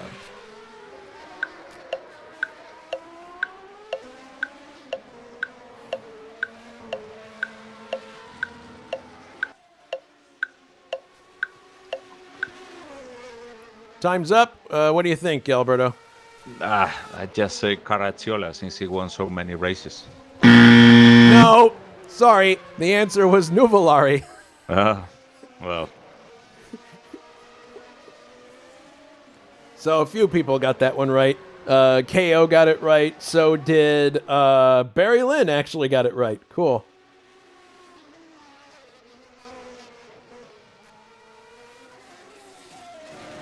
All right, so back to the race. Oh, and here comes Wilkes into the pits now. We'll see if, hopefully he's not going to find the same problem that, God, I just don't want to look. Well, he didn't have a problem there. He stops in his pit box. Well, this is a routine stop for Richard Wilkes. Car drops off the jacks. There he goes.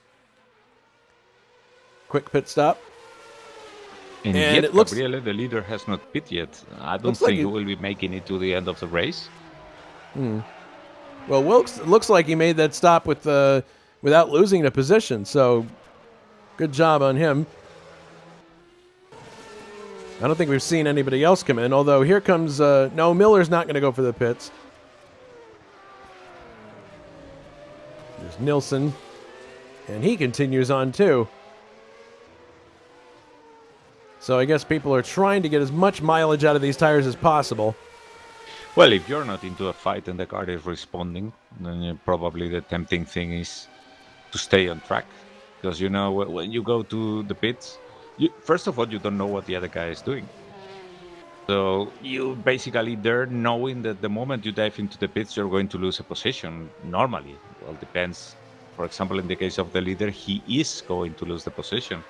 And if you don't know what strategy the other guy has, you could find yourself that even if you're quicker at the second stint of the race, you suddenly find yourself behind him and trying to overtake for the win. So drivers are usually conservative in that regard.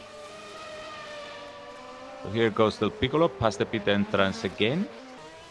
It will be 36 laps, but the race being 77, if he really wants to make it half distance, that'd be 38, 39. So yeah, so we'll keep a close eye on Del Piccolo here, see what he does. But yeah, we're just about at half distance here. Yeah, whatever the case, he has a gap that is enough to come out in first position. I think basically what Del Piccolo is doing is, if he can drive because the tires are working well, Brian is not pitting and the distance is not decreasing, he has absolutely no reason to enter into the pits. Right now it's actually Brian who should be thinking of trying something different. Although with the bad luck that has been pursuing him, I think that he might just be like happy with keeping that second place with the 8-second gap to Del Piccolo. And not try to push things, because right now Dave Miller is 34 seconds behind him, and that means it's very comfortable for Brian, who could probably pit and still come out in the second position. And there goes Gabriel past Santos again. This puts him 8 laps adrift, and if I'm right, that will make him a non-classified finisher, assuming he's able to keep going, because the rules state that you cannot be classified in a Grand Prix unless you've covered 90% of the race distance, and 90% of the race distance is about 69 laps and change here. So clearly, either due to lack of experience or lack of car performance or both, Santos is out here just trying to gain some experience in the mod. So that's fine, keeping it on track as long as he has no issues, not causing issues to others. That was the unfortunate incident with Adam Hagman, but well, I mean, that's a racing incident, and we have seen many similar ones, many similar spins in other cars, so...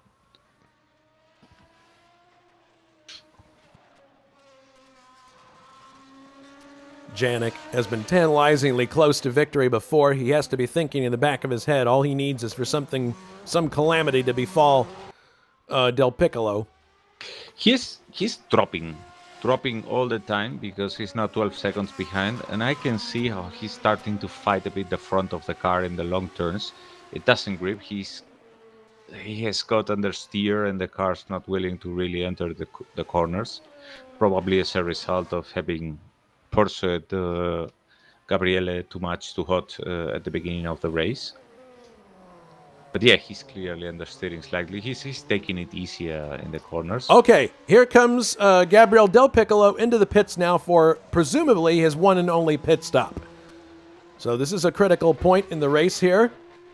Coming through the Mickey Mouse chicane to keep the speeds down as they enter the pit lane. Oh, that's the dangerous point. I know, but he's stopping. He's taking on tires now. Where is Brian Janik? Brian is coming through the last turn now, coming up on Santos. And he takes him on the inside here. And Del Piccolo looks like he's going to get out and keep the lead. He does. So definitely that 12-second gap that built up helped Del Piccolo quite a lot. He maintains the lead, has fresh tires, and presumably is set to go on his way to the finish.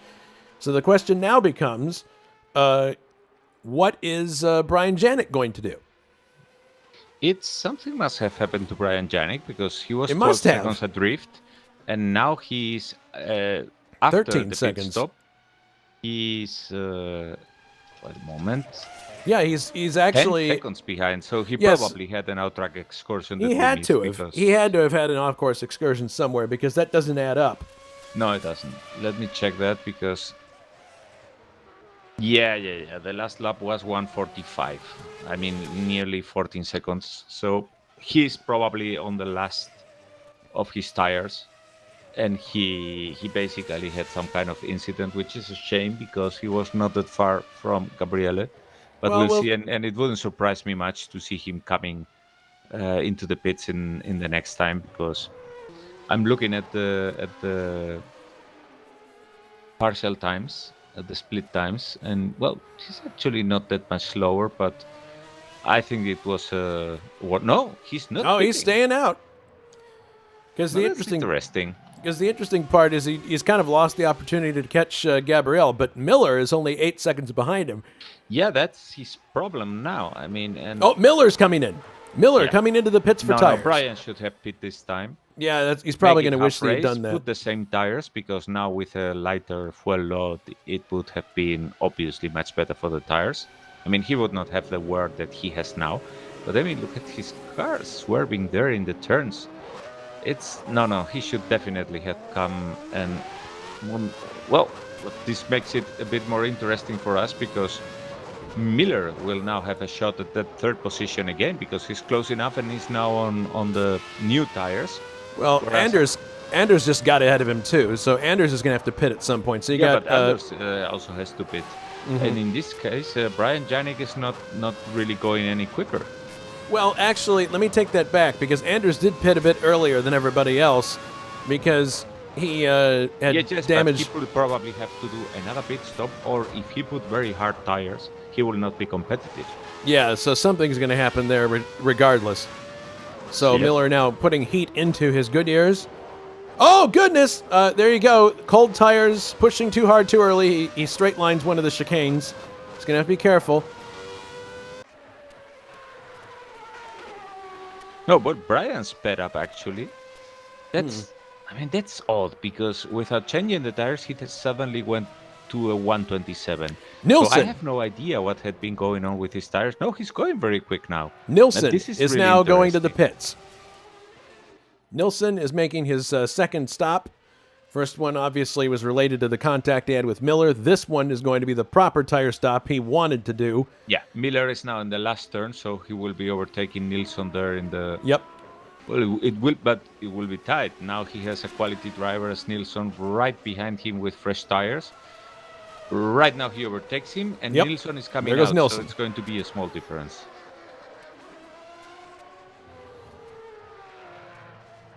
So Miller back up to third place. And wait a moment, interestingly, Yannick is now only 9 seconds behind Del Piccolo. Is it possible that he made a stop before Del Piccolo did and we didn't catch it? I don't think so, looking at the lap times. But who knows? Well, what's going on here is that I can see Del Piccolo's stop 2 laps ago, and he has done 130 and then 127. Yeah, probably took a full lap to get up to speed.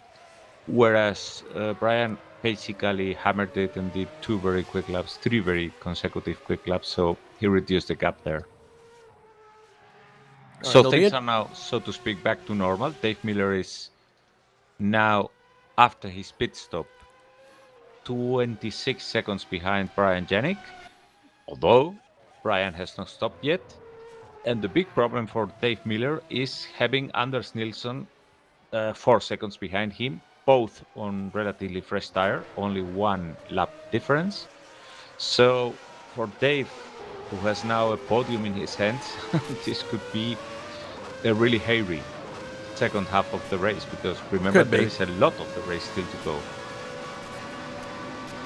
And of course, the Dave Miller fan club is watching on YouTube.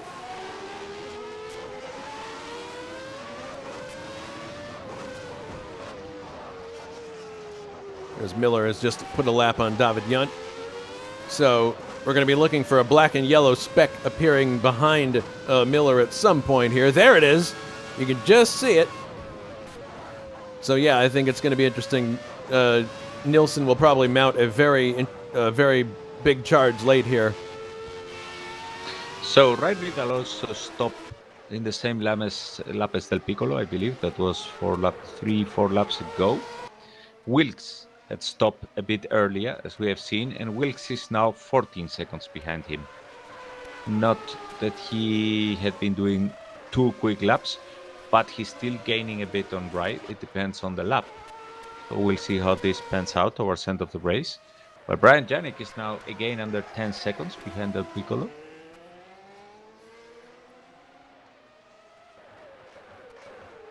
And it's, I don't know if, well, there's a very slow lap from him, but maybe he indeed did stop, yes. Maybe we missed the stop from Brian Yannick, because I'm looking here at the times, and otherwise it would make no sense. Yes, what happens here is that when we said that he was like falling behind quickly and then something had happened, that's because he had probably indeed a problem, but that was a problem that cost him only like 4 or 5 seconds. So it was sizable, but it wasn't really the worst thing.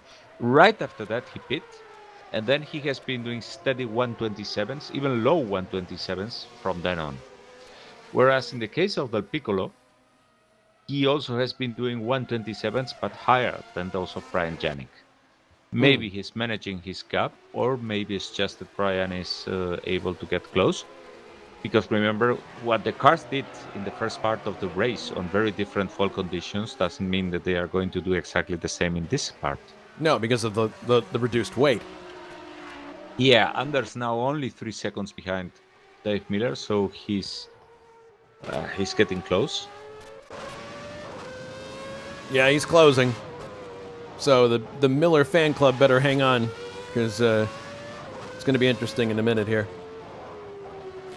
Yeah, he has already visual contact with him. Mm-hmm. Let's see. Oh, there he is. So last lap from Anders Nilsson was 21:27.5.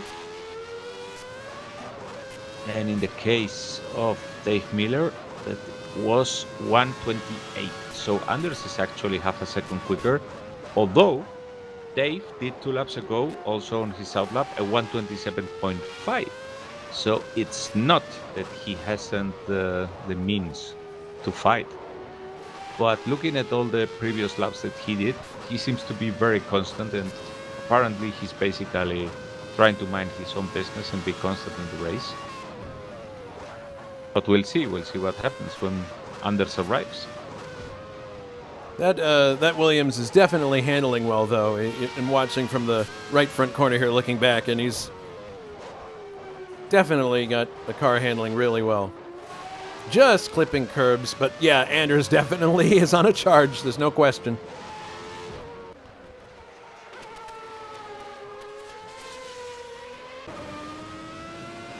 Now looking from Anders' cockpit.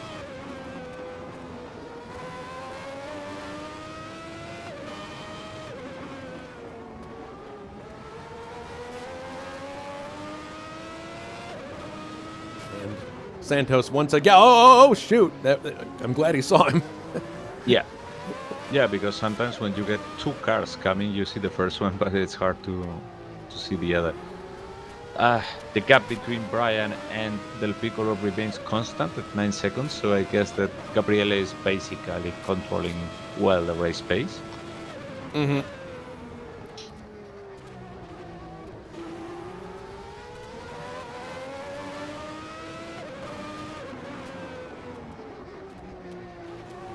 Yep, closing ever so slowly on Dave Miller.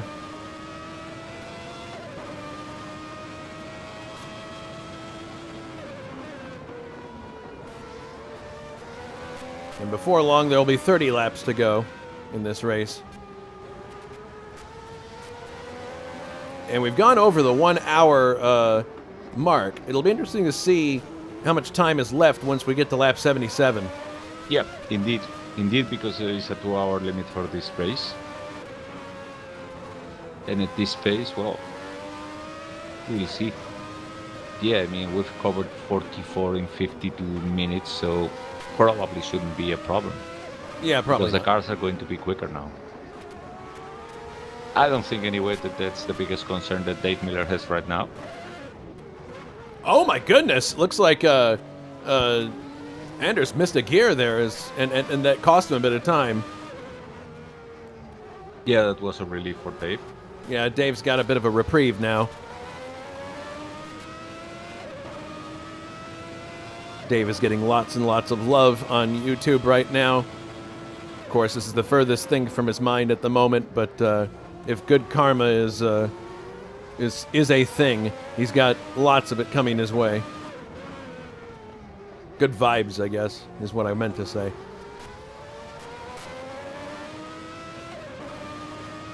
And the gap between Del Piccolo and Yannick has been increased a bit to 10 seconds, so it seems that Gabriele has everything very well under control. So Brian is basically committed to finishing the race in the tires he's got. Yeah, I think so. I don't know. So that will, I believe, spice up the championship again. Oh, it definitely will. The championship is going to be definitely spiced up after this, no question, because Pascal is leading right now at 46. He will score 0 in this race. If Miller finishes where he is, he will get 4 points, which will bring him to 35. Coxon is also not here. So that's another important factor to concern. Jakes didn't finish the race either. Del Piccolo is the only other name in this group, and if he wins the race and gets 10 points, it gives him 35. So suddenly, we've got an open championship again. So yeah, it definitely will have a huge impact on the championship if things finish the way they are right now. Yeah, but what has happened so far can happen again, so you'll never know. I mean, Formula One is like that, so...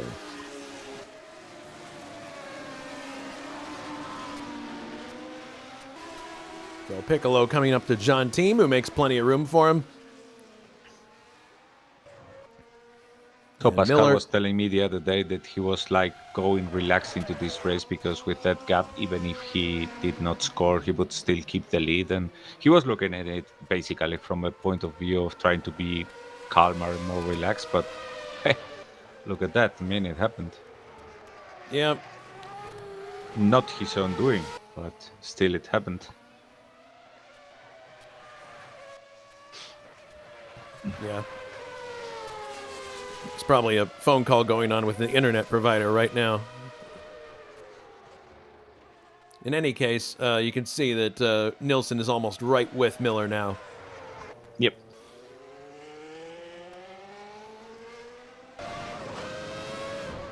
Nilsson already starting to look for daylight. Things are going to get hairy here in a minute here, I think. And these two already have had some exchanges of sorts. Coming down the straightaway, Nilsson might try here. He pops out just to have a look. He's kind of tentative on it. Yeah, he thinks, now's not the right time. Yeah, probably trying to lure Dave into making a movement to cover the inside and then trying to overtake on the outside, which has already worked for him before. Deal him a dummy. Yeah. Yeah.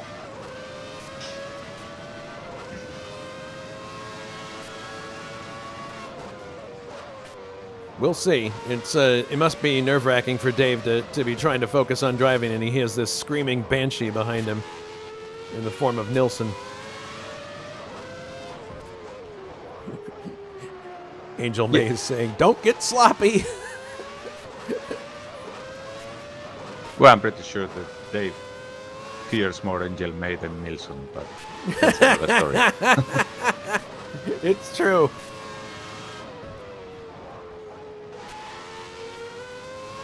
So as if he had heard us, or her, he's speeding up now a bit, opening a bit of a gap with Nilsson. I told you, I know that he can be quicker because he did the same pace as Anders Nilsson some laps ago. So basically, he's probably just trying to take care of the tires.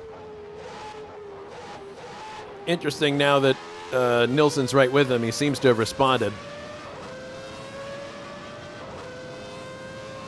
Oh, God. There's some really groaner jokes in our YouTube chat from Caesarius. I'm not going to... It's pretty... I don't know if Pascal would share that kind of humor, Caesarius, but... in any case... Yeah, Miller's pulled out a decent gap now on Nilsson, so... It appears that he did have something in hand that he was waiting to use.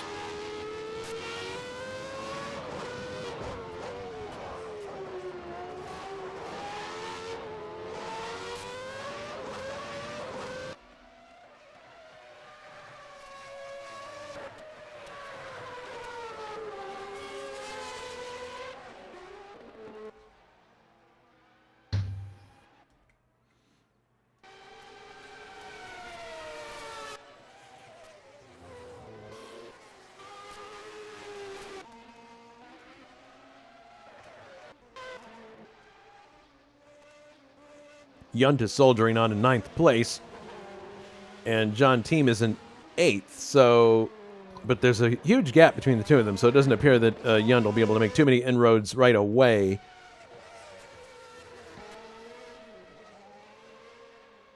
And Santos is the last running car in the race, nursing that... my goodness. I don't know. I'm starting to wonder if he has a problem with his car. He seems to be short shifting. First time out with this mold and all that, so. But yeah, that car is understeering badly. Yeah, you might. I mean, I wonder if he's coming pits for anything. But oh goodness, yeah, it's understeering really bad, and he doesn't have anybody around him. So, and that's not that difficult of a car to drive, honestly. So I'm guessing he has damage or something. Mm-hmm. Well, so far he has been able to make it easy for the others to pass. So...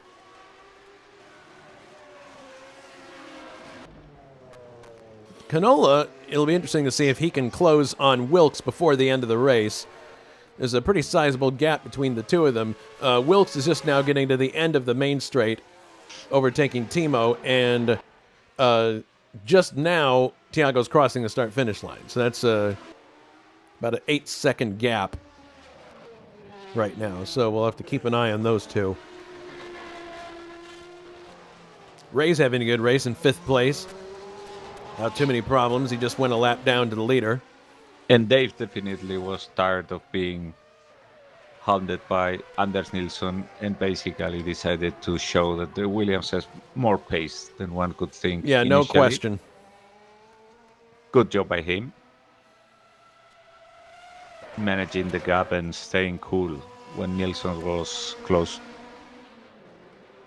Yeah, well, he definitely was benefiting from having let his tires cool off there and preserved. And I'm looking at something interesting here. The gap between Gabriele and Brian has diminished to 8 seconds, but at some point it went down to 7.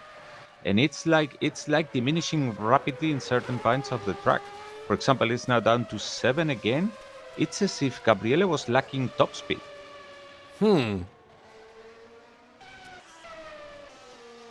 Maybe it was just when overtaking another car, but no, Possibly. It's hovering there in the low 8 seconds.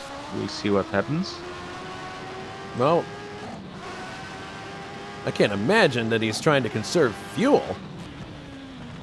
That could also be the case if he has realized that he's not making it to the end of the race, but now they're into the 7 seconds again. And it's goodness. It goes up. Oh, no! Disco! Unbelievable! Oh, no, please, no. Disco! I don't believe it! Gabriel's out of the race. Your new leader is Brian Janik. Unbelievable! Oh, no! It's been a story of discos in this race. What's going on in the internet today? You know as well as I do that the demands on the internet these days because of quarantines and stuff and people working from home is... I mean, obviously it's Sunday, but clearly the internet has not been many people's friend today. Janik. No, wait a moment. Gabriele is back on track again now. What? Wait, I can see the car again. No, it's out. No, it's gone. I'm looking at it. It's not there. Now it's back for me. But it's like, well, it's the same that happened to Victor Alcocer before. Oh, my goodness. Unbelievable. It's as if the server loses trace of him. Wait, because Anders Nilsson isn't in the track either. No, Gabriele is in the track again, but, well, what the hell is going on here? Nilsson's gone as well. Unbelievable. So something definitely is plaguing the server at this point. This is, I mean, when you have one or two of these, you can write it off as something wrong with the server. But good grief, Nilsson is now gone out of the track. What is going on here? I have no idea. Gabrielle is still on track and disappearing. So clearly there is something going on here that is larger than just... Oh, good grief. In a moment, I'm going to enter our server and check if there is any stupid Windows update or something going on. Well, for the benefit of our viewers, Brian Janik is now the leader with Dave Miller in second place. Ray Rodal is up to third. Richard Wilkes is fourth. Tiago Canola is fifth. Gabriel Del Piccolo allegedly is still in the race, but we can't see him. And Nilsson apparently is also in the race. Can't see him. Nilsson is now out of the race. Nilsson is DNF'd. John Thiem is now up to 8th place, soon to be in 7th place. Yunt is in 9th. 10th is Timo Vermeersch, as he's about to be lapped by Dave Miller.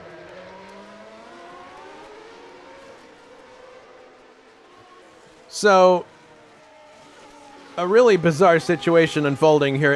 And yes, it's true. People pointing out in the broadcast that having a look at the pings could prove interesting. 106 there for Vermeersch, 131.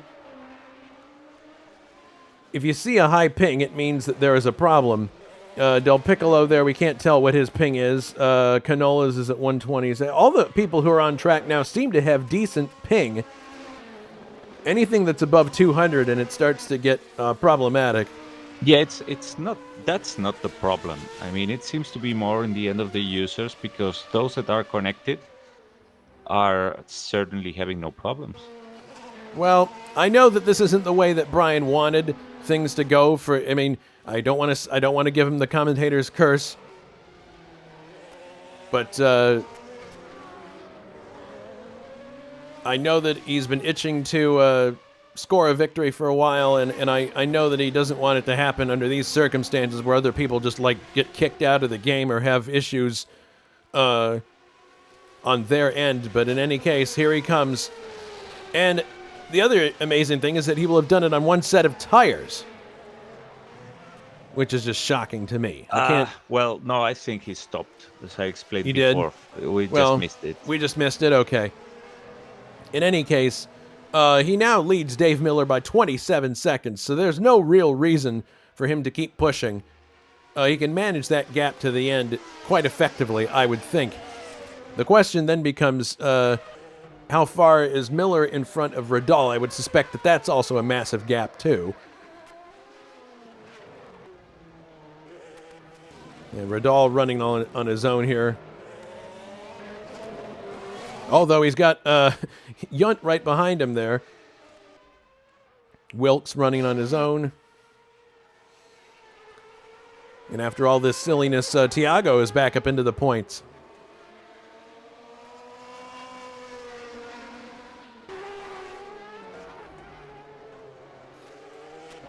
Well, it raises some important questions about, internet usage and ping and all these things. We've got a 200-mile race coming up next Sunday. It's, I don't know. Well, I guess it's our own virtual version of the mechanical failures in real life, but it's always a shame when it happens. It is.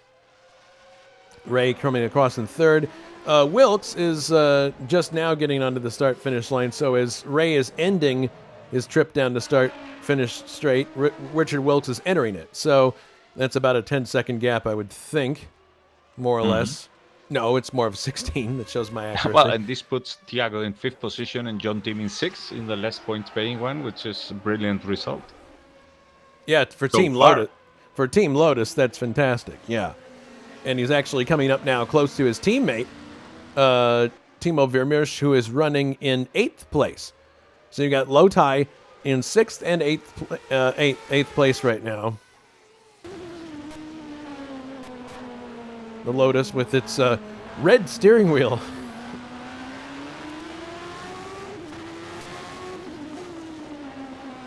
And I believe this is a Judd-powered car.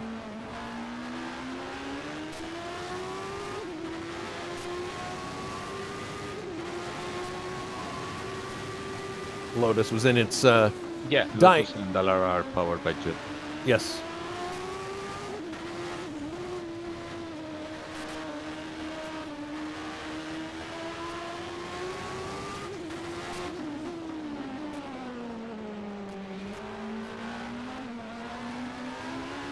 Interesting choice of placement of the tachometer in the Lotus cockpit. It's upside down. Yeah, so they could see something through the steering wheel. Yes, probably because of the ergonomics of the car. Or lack thereof. And I find it interesting that I can still see Gabriele's car popping up on and off in a gravel trap. This is really weird. I mean, the game is getting some kind of update from him. He's there, but... well... but it's enough to signal a yellow flag in that sector. That's So- strange. I can only imagine what he's seen on his end. Well, John Team will be happy with a points-paying finish in his first drive full-time with Lotus. That'll be a nice feat. Yeah, let's see how it... because there are still 21 laps to go. Yeah, it's true.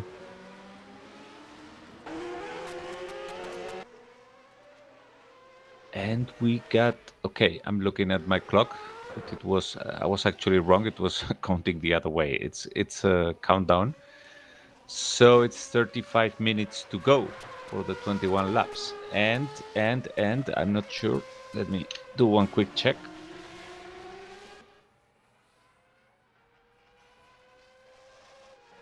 Yeah, I read it wrong too. I thought it was I thought it was counting up, and it's actually down. You're right. That'd be tight. I've got nearly 31 minutes until they do the remaining laps. And that's if they keep the rhythm that they are having now. Well, actually, Brian didn't do it this last lap, and well, with only 34 minutes remaining. Yeah, but it's going to be really tight, really tight. Well, we have one comment on the YouTube chat that does seem interesting to me. It's could it be a Steam update of some kind? No, I just entered the server to ensure that there was no update or Windows update or whatever going on. And there was I didn't nothing. see anything at the moment, no. All right. Well, while things have calmed down, and hopefully we won't see any more silliness like this. Right now is worse. Thiago is trying to unlap himself from Wilkes, but is he also a lap down? I think because it signals that he is. Yeah. It's not a real fight for position, but still, it is not. Yeah. Yeah, that is not a battle for position. I don't believe. Although, wait a minute. Is making it easy for him. Wait a minute. No, I take that back. This is a battle for position. Actually, the gap is 0.4 of a second. So yes, it is. Yes, it is. This Therefore, is no. It's one lap. One lap is the car behind Thiago, which is John Tim. But in this case, it's actually for position, and I think that now Wilkes is going to be regretting having let Thiago so easily on the previous situation by. Oh, he did. Yeah, that's right. Yeah, Thiago was let unlapped by a lot of people, but to their credit, I don't think they were expecting to have the attrition happen all of a sudden. So, well, that's unexpected, and I guess for Wilkes it is too. What a unpleasant surprise. But at least we got here some action to show to our viewers. Yeah, now we got some action outside, but he ran out of room. Look it up. He was trying to keep on the cleaner on the outside of the turn, but Wilkes saw it coming.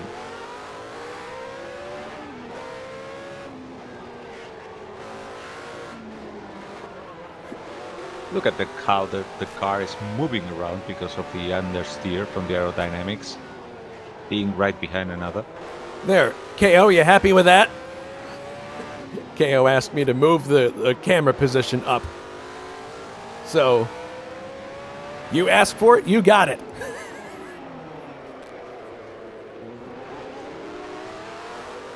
He says thanks. Okay, good.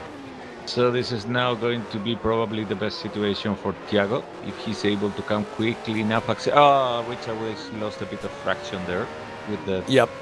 But still is able to keep it there, protecting the inside. He is. He's taking a very defensive line. Yeah, trying to make the car as wide as possible, confusing Thiago about what option he's taking with regards to the. This is certainly not the thing that you want towards the end of the race when there are still 20 laps, because it's going to be obviously very taxing. And to compound the problem, Dave Miller is coming to lap both.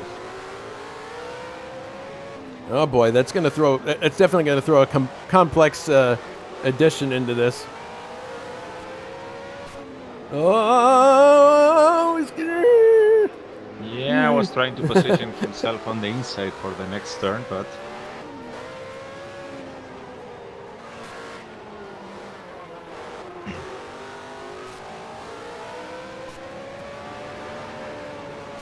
well, and this is going to be a big punishment for the tires, I can tell you. They're going to be overheating quickly. Yeah, eventually it's going to be a problem for both these guys, yeah. Coming now themselves to lapped cars in front of them. Oh boy. Oh. Really complex situation now. Because I think they're coming to Porfirio, and I believe David Jant goodness! Was yeah, there he is. David Jant was slapping his own teammate. Careful now.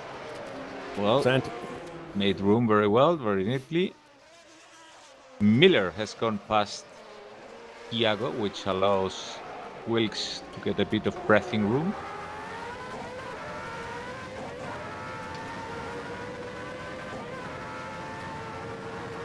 And we haven't talked much about Wright Riddle, but he's there in a very solid third position. Yeah, he's kind of quietly snuck up there. And he's a guy who works really hard and doesn't always get the results he would like. So it's nice to see him up there in third. I was trying now to do what you said before that you mentioned, like oh yes, close to Dave Miller and sneak by when Richard Wilkes is forced to move. Although I believe, well, if Richard is clever enough, he won't be letting them by in the main straight, because that's the place where Tiago would basically be making use that of would the that would be slipstream. Miller fighting the car there. Yeah, he's getting the understeer, obviously, from Wilkes' car. And Wilkes will be sure to wait until Miller is much closer before allowing Although him. here they come to the straightaway. It would be ideal to let Miller by right here. And he does. It looks like, he's letting him by there. Oh, that's a very strategic move by Wilkes. He lets him by in the out. Because we'll see, because the exit here was much better for Tiago. But Wilkes, look at that. Wilkes picks the wing. Yeah, there you go. Nice move by Wilkes. It was a very smart move because you were with the slipstream, he could catch up with whatever traction he would lose there. Nice move. So that what was I was fearing really is that smart. If he was going to let him by in the middle of the straight, that would have been a big danger.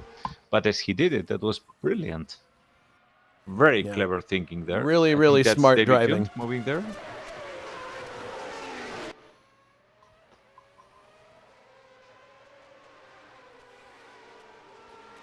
Oh, look at this around the outside.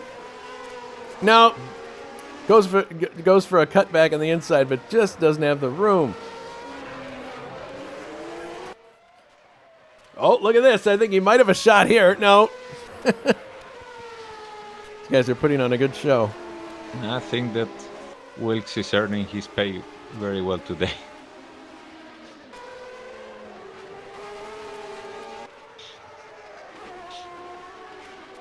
Yes, the House of Leighton will be happy. Yeah, and this is also, I believe, a good reminder that Wilkes is a very good driver. I mean, a quality driver, not just by clever thinking, but also he's very quick and savvy when driving. But usually because he's so cool and clever in the races and he's driving this mid-pack car, we don't see him having to open absolutely and do his utmost and fight for position. We tend to think of him as a calmer driver, but when there is a need for it, well, look at that. He's fending no other than Tiago, whose speed we all know is absolutely brutal.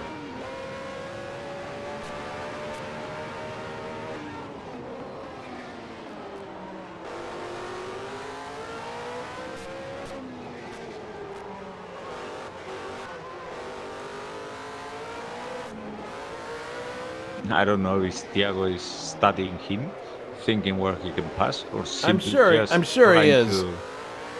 Or simply just trying to push it, and see if there is a slightest error anywhere.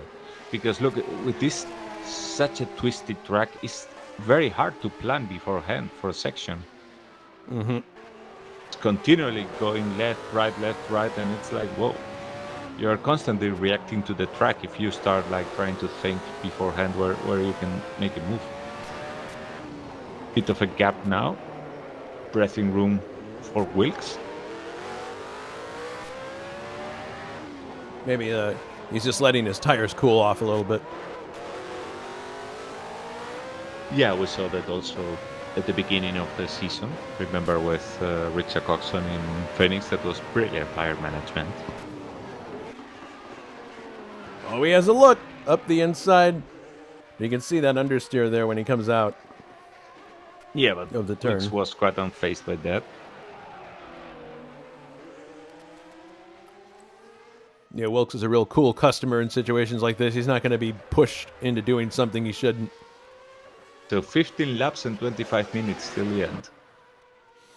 Something tells me we're going to run out of time before 77. Yeah, if the pace is not quick enough, I'll give you an update.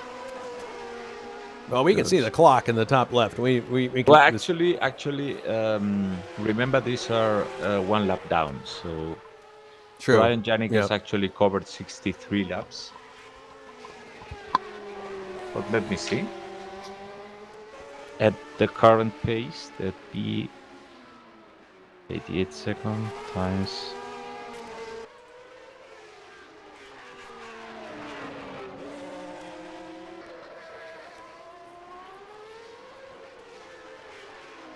They've got at this pace about 20 minutes of racing still.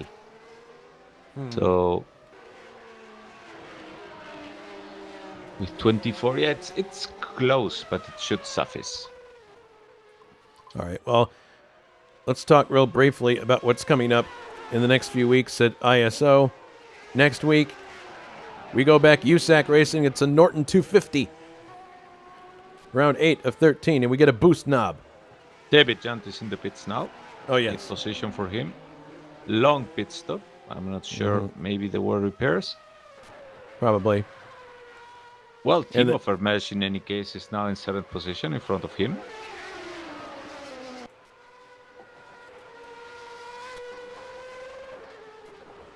And you know what is coming up the following week, right? The trucks. The trucks. That is right. And I'd like to remind our viewers that the thread for this will open following this race. So you'll be able to pick the truck to race in this race. It's going to be Santa Cruz do Sul, round 5 of the LVT series, Sunday, June 19th. And then we have the Grand Prix of Belgium the following week that I will be broadcasting right here. So those tracks are basically the closest things that we will be driving to a NASCAR from the 70s. The trucks, yeah. Oh, what? Tiago's Here in the comes pits. Tiago in the Yeah, pits. of course. He still needed one pit stop. Now, this is interesting. I don't think that his pace really forced him to do a pit stop. Not sure what's going on here. Because maybe he's going to put something very soft and try to make it with Maybe he figures he can't get by on the tires he had, so there he goes. Maybe he put on super soft. That'd be a really daring move. I mean, if that was the case, he should have made it earlier, because now there's only 13 laps remaining. Although, if he knows that, I don't know, on super soft compounds or whatever, he can be quick, could that be that's the case? So let me see. But Wilkes is now 20. Oh, Wilkes is now on the grass. Oh, whoa, whoa. Oh, no. Again. Well, he's on track now. So let's see. He has Tiago 19 seconds behind him. Yellow flag in this region. Not sure what that's about. And that's decreasing about... Oh! We have a car out of the race that looks to be Yunt. David Yunt is out of the race. He was off in a gravel trap. He had been in the pits, probably had damage. Yep. So let's see. Let's see, because Tiago is coming really hot from behind. I mean, the gap was 19 seconds. It's down to 18 now. But, Jesus, I mean, not even if you put 1 second per lap, are you going to make it? I don't know. It needs to be more than 1 second per lap. It's down to 70 now. Wow, big chunk there. Big chunk there. I think what Tiago did was really, really, really a daring move.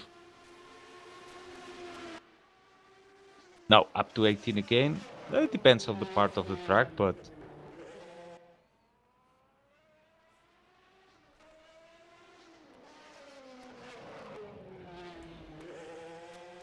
Well, it'll definitely make for an interesting last 11 laps here, assuming we get that far.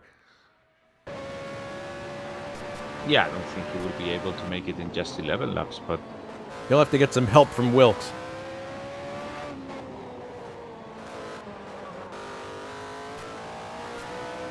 Yeah, 16 seconds now is the gap.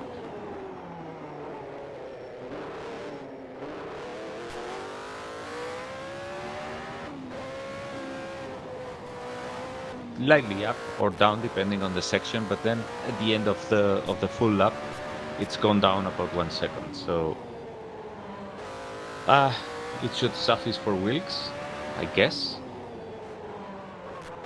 But you never know. Slightest error 15 seconds now is the gap.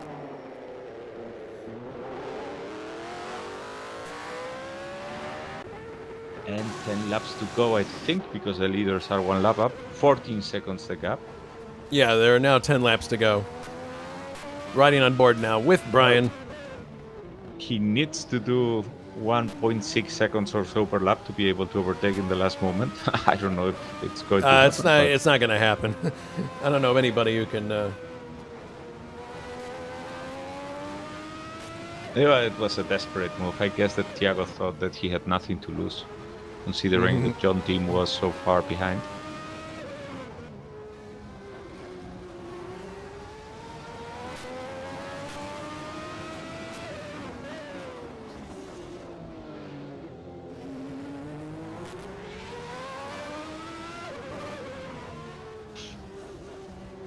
Scratching now the 13 seconds distance.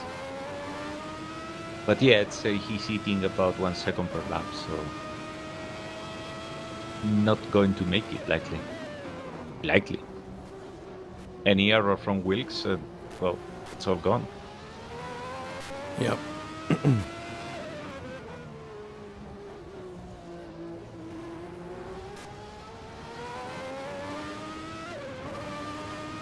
Yeah, this is I mean, we had a low finishing rate in Hockenheim, but this is even lower. We may not even have seconds, nearly 11 the gap.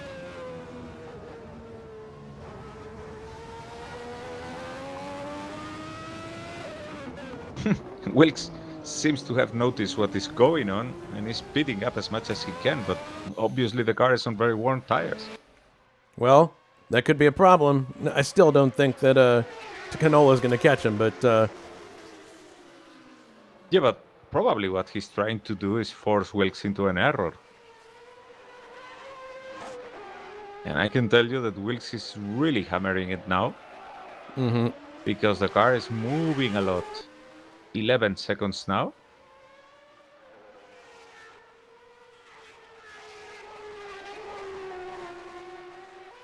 Oh, touching the curb there.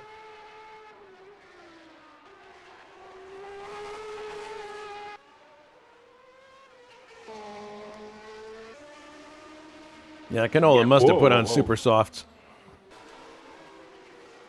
He's really, I mean, Wilkes is really taking risks now. 10 seconds. Goodness. Wow.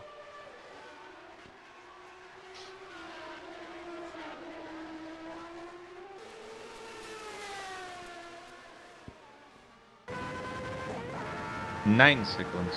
Wow. 9.3, 0.2,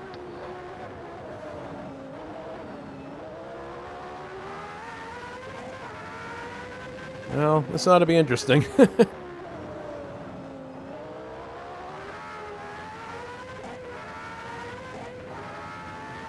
It depends on the section of the track, goes slightly up or down, but I mean, when they come to the twistiest section, in the straight, it stands or even increases, but as soon as they enter the twisty section, it's like falling off a cliff for Wilkes.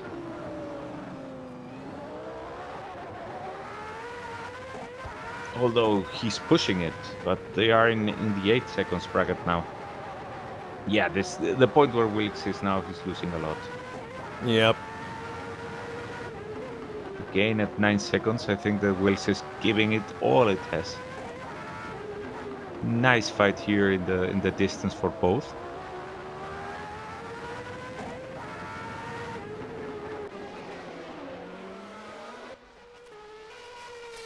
Yeah, kudos to Ray Riddall also for driving a good smooth race.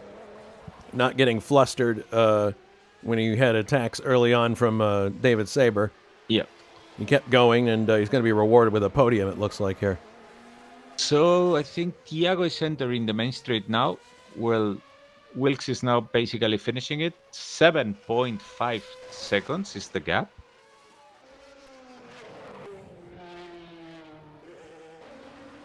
And Wilkes' car, Leighton House, is moving like mad.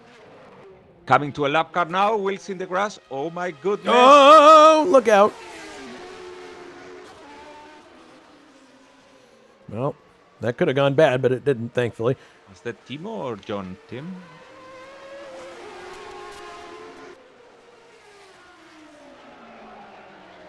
Yeah, I can see from the high camera, you can see Thiago there in the distance.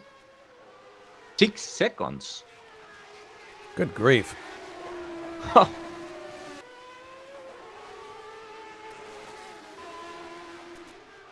With 14 minutes left in the race.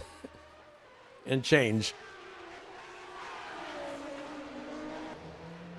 Thiago obviously hasn't yet arrived to the lapped car, but it's going so quick in this section. Oh, 5.7. Wilkes is really struggling on his tires right now. Really struggling. 5.7 seconds. I mean, they are going for the next lap now, but the distance will be in the 5 seconds bracket now.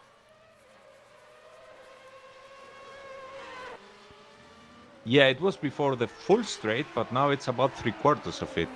Barely. Yep, there he is. Whoa, whoa, whoa, whoa, whoa.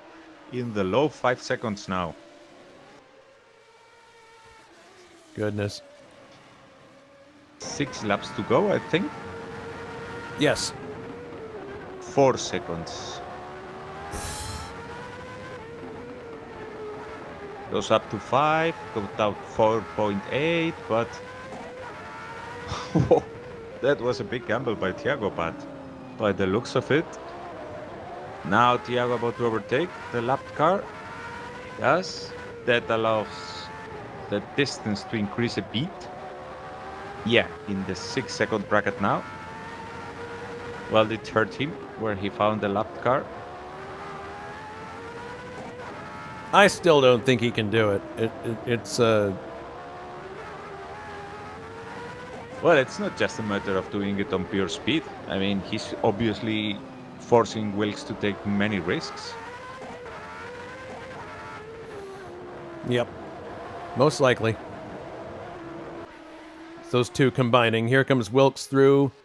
Yeah, and Brian Janik is taking it easy because remember the big gap he had before? It's only 11 seconds now to the second. Which is Dave Miller and then Ryan Riddell.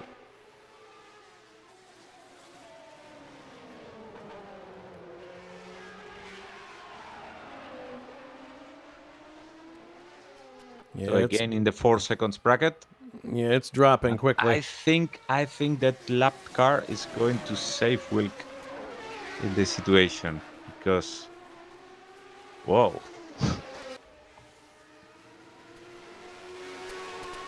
But look at that. I mean, it's already very much in sight. It's 4 point something seconds and it's wow, it's coming really quick. Yep. Very soon, yeah, already into the 3 seconds bracket. Oof. This is going to be some of the most painful race finish for Wilkes. And they are fighting for 4th position. If this was the podium, it would be maddening. But yeah, because we're looking at the difference of 1 point. There he is emerging from the previous turn. Good grief. 3.2, 3.3. And I think Thiago will be even able to use the slipstream of that lapped car. Yeah, probably. And put it under the 2 second bracket now. Oh my goodness. Yeah, this is getting intense here. He overtakes the Lotus now. So now he's got a clear track in front of him. Yeah, now when they arrive to the twisty section, it's going to be another big dent. Mm-hmm. They are already in the low 3 seconds bracket. 2.8. My goodness. What a daring move by Thiago. Pitting for the soft tires.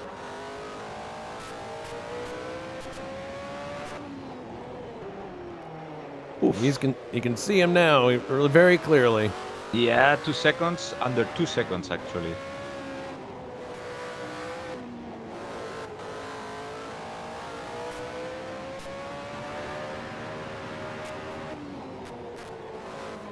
What an intense race finish.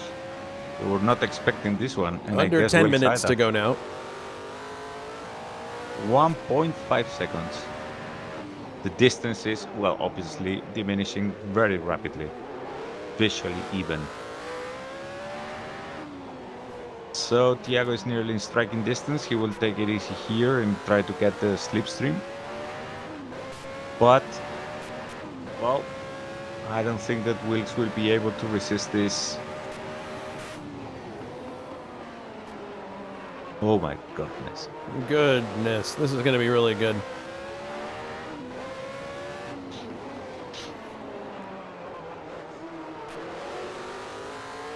Well, that was very clever from Thiago. I mean, it shows that he had his homework done and he knew very well what the car could do in each tire. Because that was a big gamble. I can imagine Wilkes' relief when he saw Thiago diving into the pits and, and how it's backfiring now. Oh, no, no, no, no, no! Oh my goodness!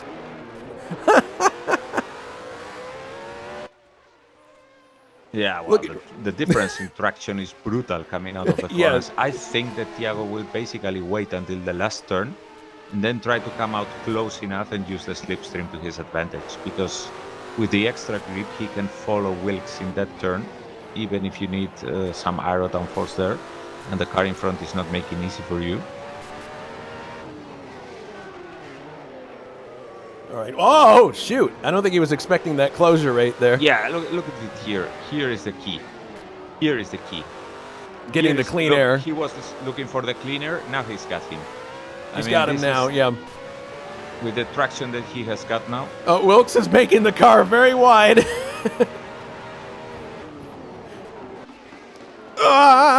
Down the inside. Wilkes has still got the inside line. There's going to be contact. Oh, no, no, no, no, no. Oh, no. Thiago spins. No. Well, I told you Wilkes is not going to let himself be intimidated. Oh, man. Replay definitely in order here. Let's look at it Wait from a a height. moment. Look at John Tim. John Tim is right behind Thiago Canola now. And Oh, Thiago seems man. to be on crippled tires. So, from hunter to hunter, I believe. Oh, man. Well, actually not, because in the end he doesn't seem to have any flat spot, but, well. Unbelievable.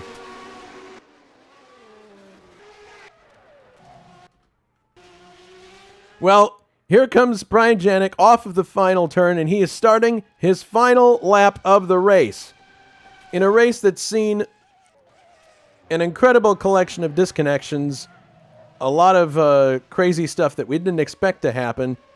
We thought that there might be an unexpected result. We just weren't expecting it to be this kind of a circumstance. But Brian has had a lot of bad luck this season so far. I think it's fair to say he's paid his dues. And this is going to be, I think, a popular victory with some people in the paddock because of his the bad luck, the engine breakdowns he's had, most notably at Monaco. And I think the other one was at Silverstone. So, how will the championship be looking now? Well, we'll have to see where Brian was not in the top 5, so it'll be interesting to see where. Oh, Miller goes to the grass. Damn. Oh, look, careful.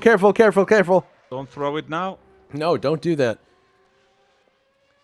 But anyway, small amount of pride for me because I know I'm a commentator. I'm supposed to be impartial, but Brian and I hail from the same rather interesting Midwest city at the base of the mitten. And here he comes with one more turn to go. We could coast in now, probably. Brian Janik comes off the final turn. And Brian Janik of Detroit, Michigan will win the Hungarian Grand Prix. Fantastic result for him. Unfortunately, at the expense of other people's technical issues, but I'm sure he's going to be very thrilled with this result in spite of that.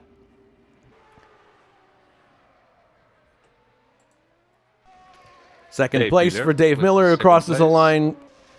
Third place, well-deserved for Ray Riddall. Excellent. Spot. Brilliant drive there. Wilkes enters fourth. and I don't think he will be getting a Christmas greeting this year from Thiago. No, but Thiago finishes 5th. Kudos to Thiago in any case for his And big John gamble. Team 6th for Team Lotus. Excellent result. And Timo Vermes 7th, which I think is probably his highest scoring position so far. Yeah, and he finished 72 laps, so he's well within the 90%. So that is a classification of 7th. That's fantastic. Great result. I'm sure he's going to be writing about that in Intersection Diaries. Because it's only been 7 cars at the end. Yeah, that was it. 7 cars finished the race out of 26. Biggest grid ever, 26, and yet... No, we had 26 at Hockenheim, too.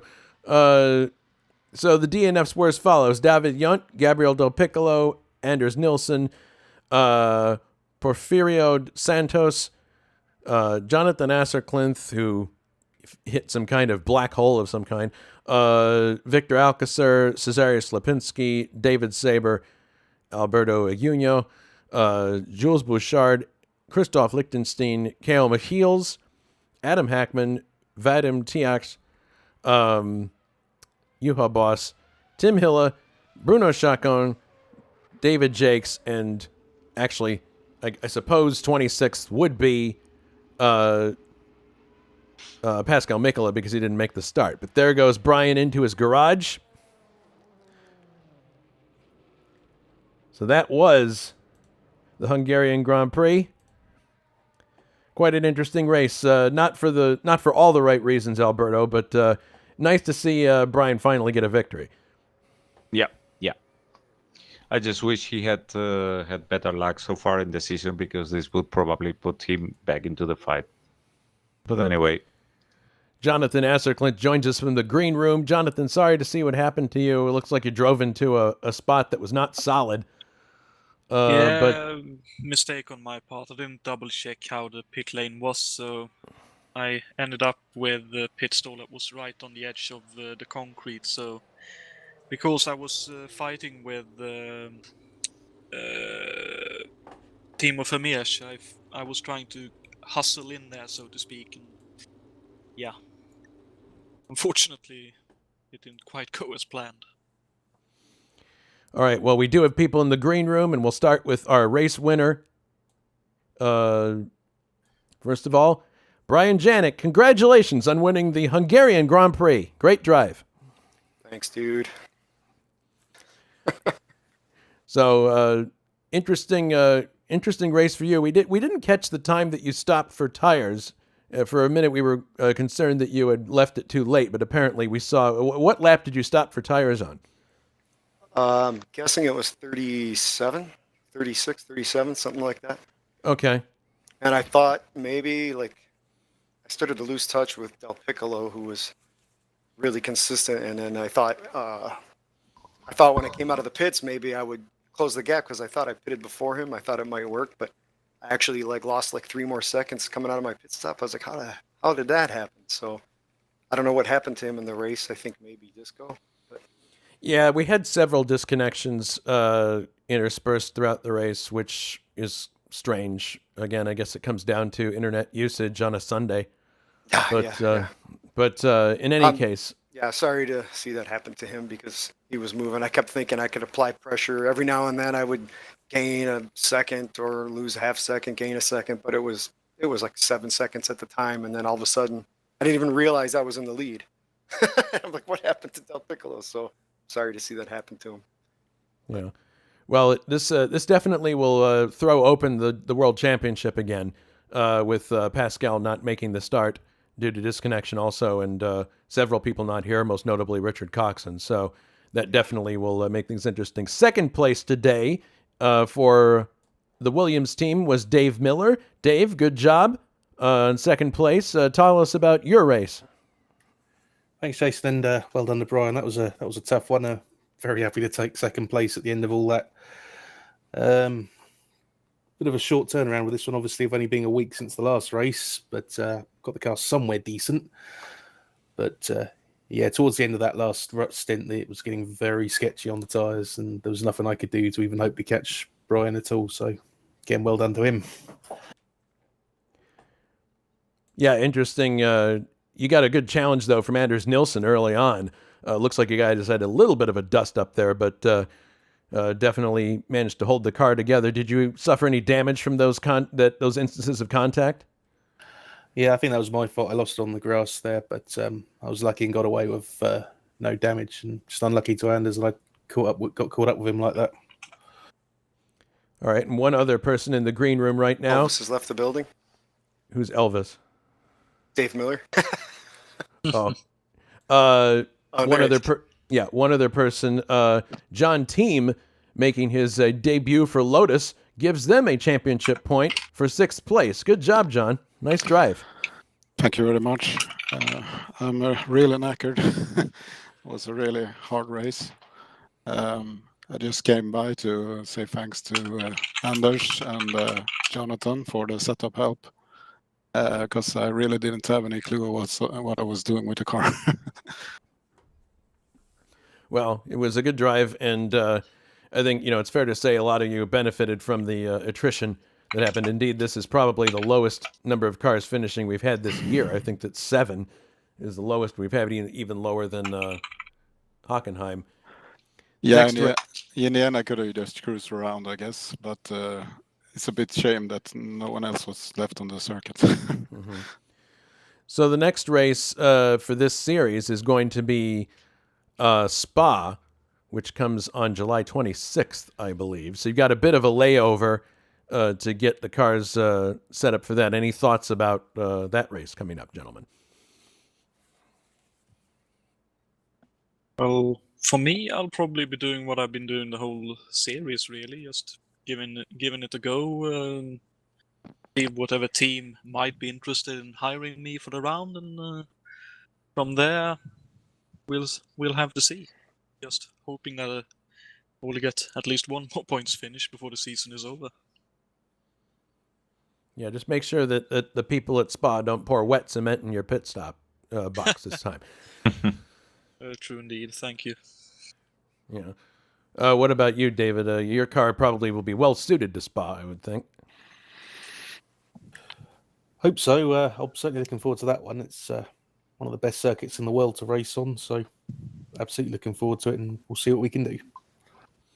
All right. And Brian, you've obviously gotten the monkey off your back, so to speak.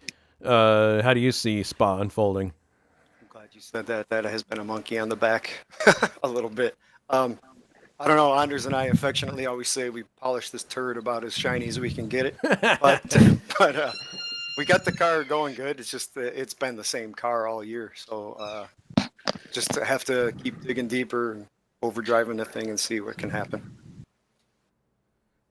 All right, cool. Well, thank you very much, everybody, for your post-race interviews. Before we go, let's remind everybody of what's coming up at ISO. Next week, it's the Norton 250 at Michigan International Speedway. It's a 125-lap race, a bit of an oddball distance, but be interesting to see how that goes because we've got a very close battle at the top of the points, only 100 points separating Cesarius from David Jakes, I believe. And then the following Sunday, we go truck racing. Brazilian Formula Truck at Santa Cruz do Sul. This is round 5 of the Lucas Vidra Trophy. The thread opens immediately following this broadcast. So if you want to grab a truck, head over to the forum because that thread will be unlocked shortly. And as we mentioned, the Belgian Grand Prix, July 26th, is the next race for the F1 series. Any closing thoughts, Alberto?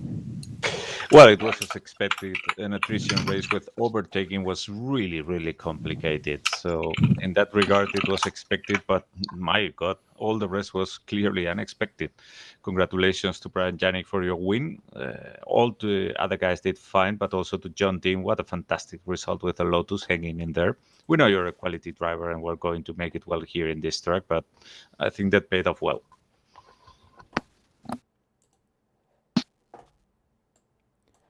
All right. Well, I guess we're going to close out the broadcast now. Thanks very much to Alberto for his expertise in the booth and for Jonathan for keeping me company early on. For the broadcast team and for our 26 racers, this is Jason White saying so long from the Hungaroring. We'll see you next time.